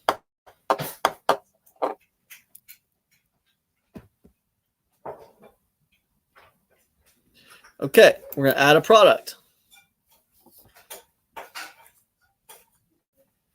And what I'm entering it for my product for OTO1 is the video supplemental. And we see the percentage is already set at 50%. It pulls that from the product page. So that's pretty cool. It's already in there. All right. Then we're going to enter in another one. This is going to be EMW OTO2, right? I'm just entering in this sales page. This is just my website. I'm just entering this in as an example, guys. Obviously, you need to put the sales page URL for OTO2, right? That second product, the sales page URL, you need to put that in there, okay? Now, what's happening now is we need to add this product.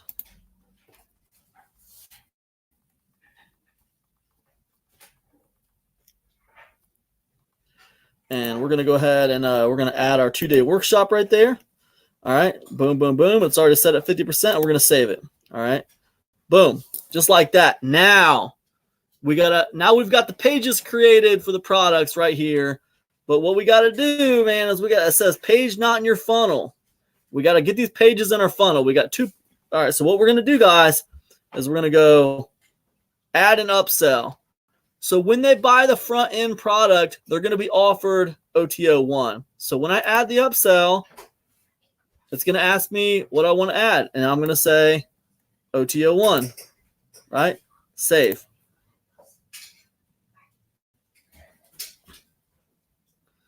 All right. Now, all right. Now, OTO1, when they hit OTO1, look, man, whether they buy OTO1 or don't buy OTO1, I still want them to see our 2-day workshop, okay? So I'm going to make it an upsell and a downsell, all right? So I'm going to be like this. I'm going to be upsell. So if they buy it, if they buy the video supplemental, I still want the upsell to be the OTO2, all right? So I'm going to go ahead and do it like that.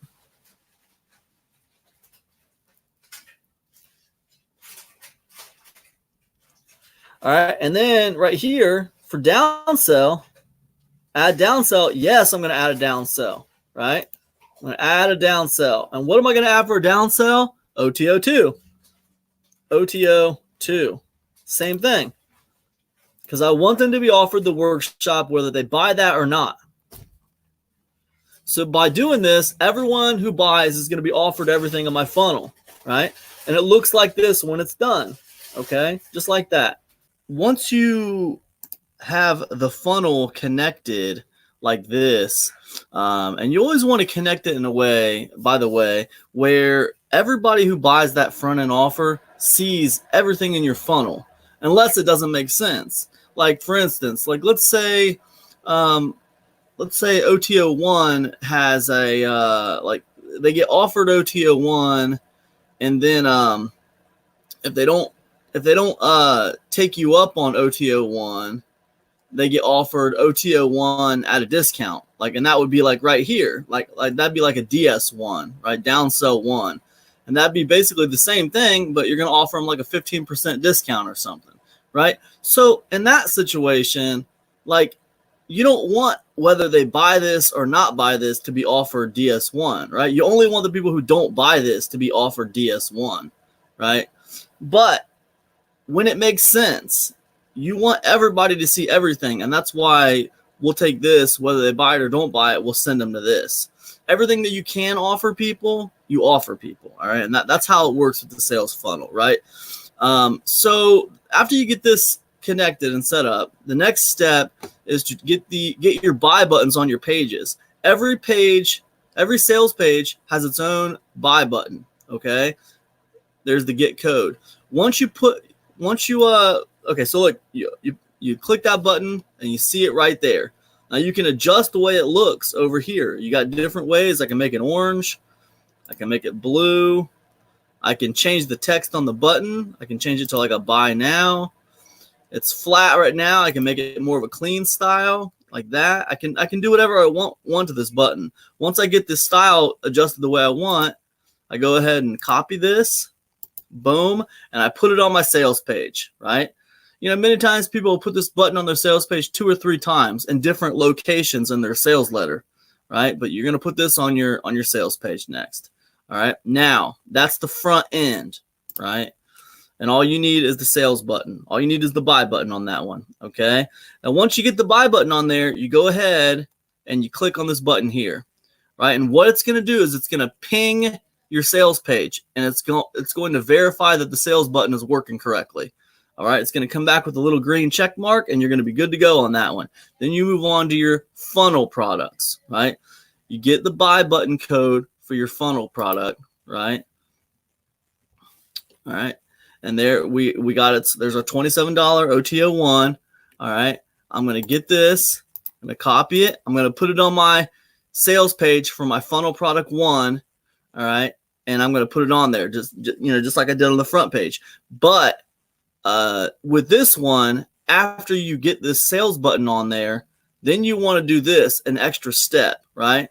Come over here to the no thanks link, right? And you want to get this link and put it below the buy button on your sales page. Okay. And the reason why is because, look, they're in the funnel now. They're not going to want to buy everything in your funnel. I mean, some people might, but not all of them. So you got to be able to give them an option of no thanks, right? And that's what this does. It gives them the option of saying no thanks. Now, everything within this little area right here where it says no thanks, you can change that to say whatever you want, right?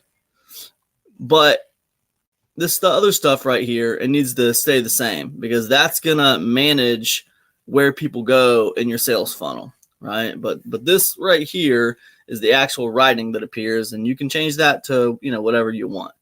All right. So, but in your funnel products, it's important that you have a no thanks link after each buy button. Okay. Very, very important that you give them an option to not buy something. All right. Once that's done, hit verify and make sure that's set up correctly. And then you do the same thing for OTO2. You see OTO2, we got it's reflected the $97 price. So every one of these buy buttons is different. So you got to use the right buy button for the right little sales page. All right. So once you get this, copy it, put it on the sales page for OTO2. Then underneath it, put this bit of HTML here so that you got a little no thanks link right there. All right. So that's the way that works. And once you got that set up, what you want to do is once those buy buttons are in place and they're verified, like with the little check marks here, you want to come over here. You want to activate the offer. And it's going to say schedule launch. So you go ahead and schedule the launch. Put the date that you want to launch. All right. Now, what you want to do is you want to give yourself 2 weeks. All right. If you're at this point we're talking about right now, that means you're pretty much done with everything and your product's ready to go. Now, what you want to do is you want to give yourself 2 weeks from now to do all the JV recruitment and build up for your launch. Okay. We're going to talk about that in the next step. But go ahead, set your launch date. Like today is Wednesday, February 12th. So I don't want to launch until like the 26th. Okay. I need to give myself the time to do it. No time before the 26th. Now I could go the 29th if I wanted to. I could go the 28th. Or I could go March 1st or whatever. But I want to give myself at least a couple weeks to do some recruitment on this because I'm going to be running affiliate traffic. So I need some time to target some affiliates and try to get them on board for my launch. Okay, so anyways, I'm not going to activate this one because this is just for example purposes, but you guys would go ahead and activate it, set the launch date and activate it. Hit that little button right there. I'm going to X out. Now, once you got that done and it's activated, what you're going to do now is you're going to submit request, right? Now you're going to go ahead and submit request for approval. It takes WarriorPlus 24 to 48 hours to usually handle this, okay?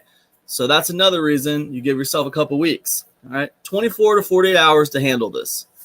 All right, then once that's done, your last step comes after they approve your offer. Okay, now once they approve your offer, what you need to do is you need to come back in here to offer settings. So once you're in offer settings, right here where it says public, once they approve your offer, you're going to have the ability to change this to on. All right, You need to come back in here and change this to on. If you don't, affiliates are not going to be able to find your offer in the public marketplace. All right.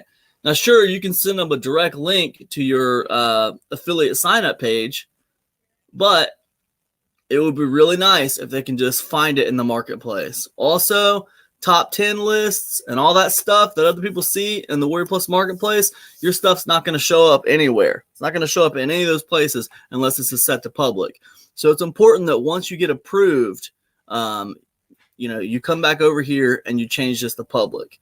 All right. It's very, very important that you do that. All right. Anyways, that's about it for that. And once you get that stuff done, your offer is up on Warrior Plus, and we move on to the next step. Okay. So we got this done. Sales page, get products listed, create offer on Warrior Plus, got it done.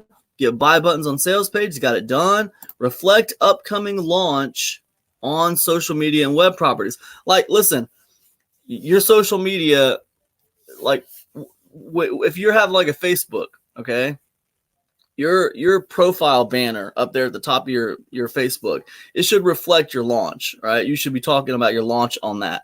That art should reflect your launch. You can make it in Canva really easy. Make sure it tells people the date you're launching.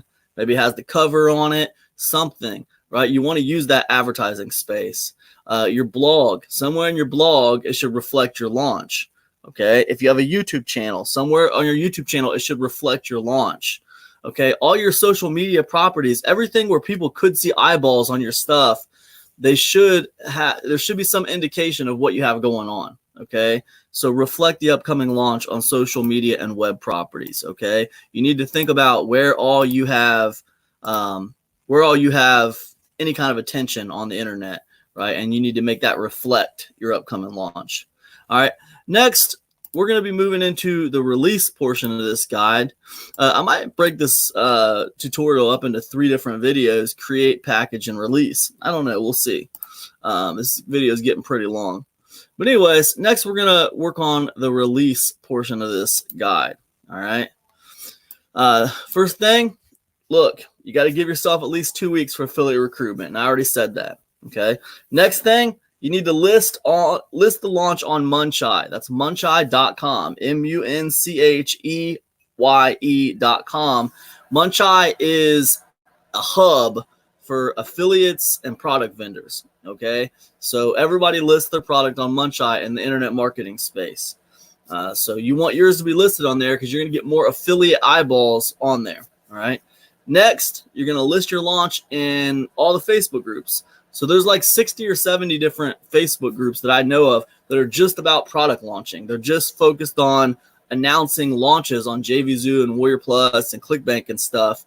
And, you think of them less like groups and more like classified ads. You're basically posting that this is happening. But what you want to do is you want to go to Facebook and you want to join all those groups that are about launching products. All you have to do is go to Facebook, type in, Warrior Plus launch or whatever, launch on Warrior Plus or whatever. Type in stuff like that, and you'll pull up a bunch of groups that are about launching on Warrior Plus. And what you want to do is you want to join those groups, and you want to see how other people are listing their launches, and you want to model that for your launch, right? And this is all about getting eyeballs on your launch, right? The next thing you want to do is you want to put together a list of targeted affiliates, and you direct message them on Facebook. So what you want to do is you want to friend request these affiliates. You want to become their friends. You want to move in the same circles as them, and you want to direct message them on Facebook about your launch.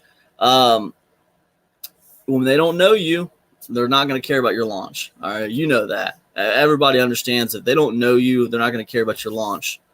So you move in the same circles they move in. You break the ice. You get to know them. But your goal is really to let them know about your launch and to ask them if you can give them a review copy, right? Your goal is to let them know about your launch and to get a review copy in their hands, okay? You can't convince these affiliates to promote for you. They have to come to it by themselves, right? Sometimes they're just willing to give you a chance. Sometimes they need to see your product converting well before they jump on board. And that's a lot of times. So many times when you're first getting started with product launching, your goal is 100 units. You're just trying to get a couple of affiliates on board to help you, right? And then that's what it's about. And then as you build yourself up and you get a little bit more of a name for yourself because you're launching consistently, then you start getting more people on board. But you have to prove to them that you can actually sell, you can actually convert, right? So it's one of those things, man. Prove to them you can be consistent. Prove to them you keep on coming at them. The more they get to know you, the more they see that you're here to stay, the more they're going to be interested in promoting for you. Okay. Now, how do you get this list of affiliates together? You go over to Warrior Plus and you look at, you go to Warrior Plus, go to affiliate tab, and then go to contests, right? And you look at recent contests, right? And we see, well, actually, instead of going to contests, let's go to offers.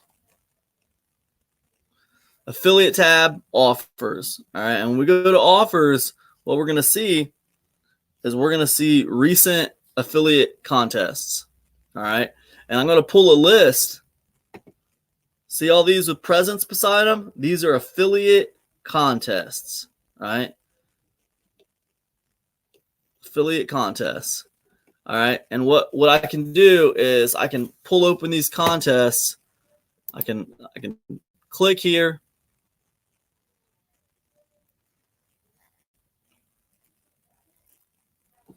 All right, and I'm going to open the contest.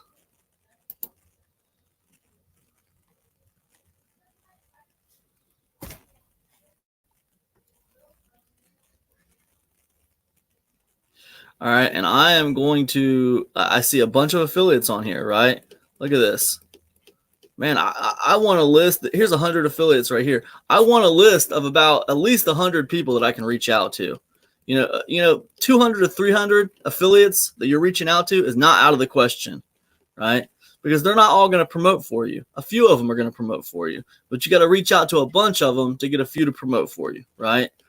So that's how you do it. All right. So you might look at a few different contests to get your list together. Okay. So anyways, once you get that, another thing I want to show you really quick, when you're reaching out to these affiliates, there's a couple things you want to give them, right? You want to give them a review copy of your product. Okay. That's one thing. And then the second thing you want to give them is you want to give them a link to sign up for your product, right? A link to sign up for your product. So if I come over here and I click on my offer,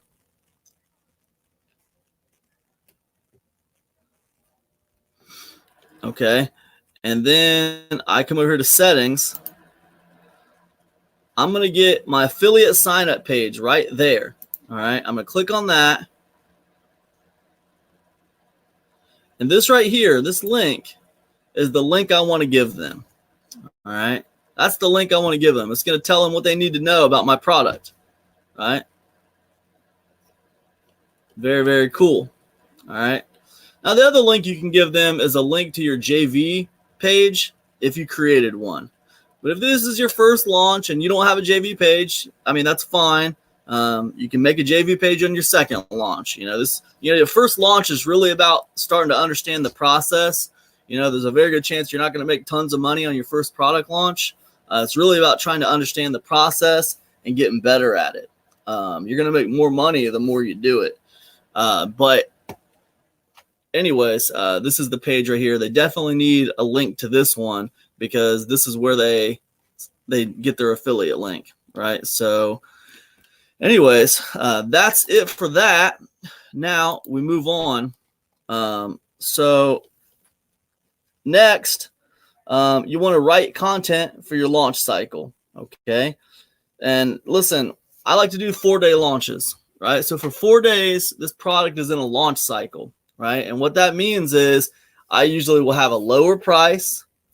And every single day of that launch cycle, I want to have some kind of content that I'm putting out by email, some kind of content that I'm putting on my social media, And what that's going to do is that's going to give some value to the marketplace. That content is going to provide something. Either it's entertainment value or it's some actionable content or both.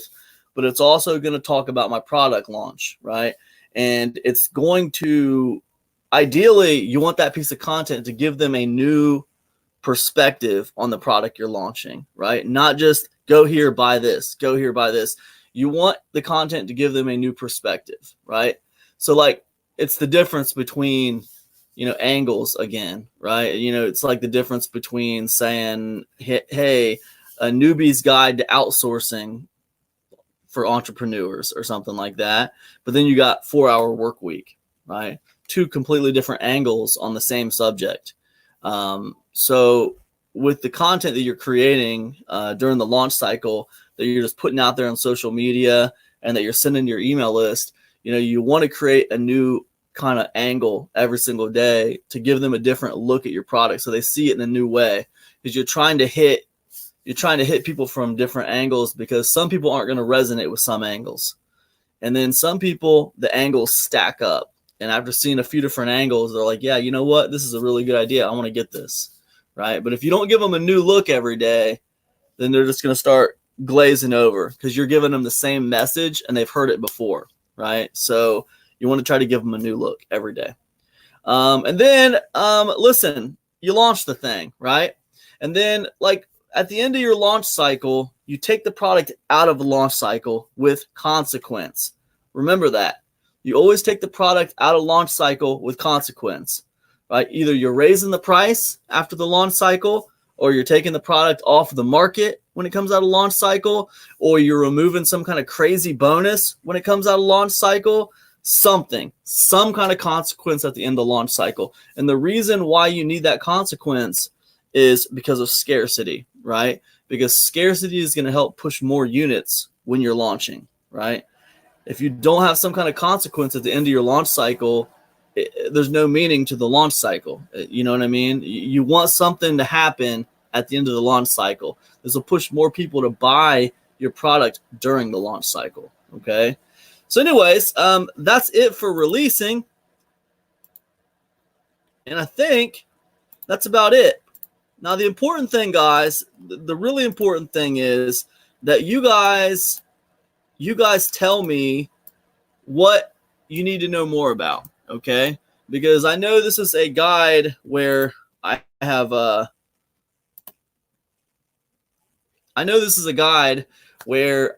went in depth quite a bit. We've talked about a lot. My real goal was to show you how to put things on Warrior Plus, right? I've talked about a lot of things, and I know some of it I probably glazed over more than you would like. So let me know in the comment section what you really need more help with and what you could use another video about, right? We're going to build this channel together, guys. So let me know in the comment section what I glazed over too much for you and what you could really use more help with. And we'll either cover it on this channel or we'll cover it in the Insiders Club if it doesn't really have a lot to do with Warrior Plus. But we're going to cover it one way or the other. Okay. So anyways, let me know in the comment section, guys. Thanks so much for hanging out with me, and I will see you in the next video. Peace, everybody.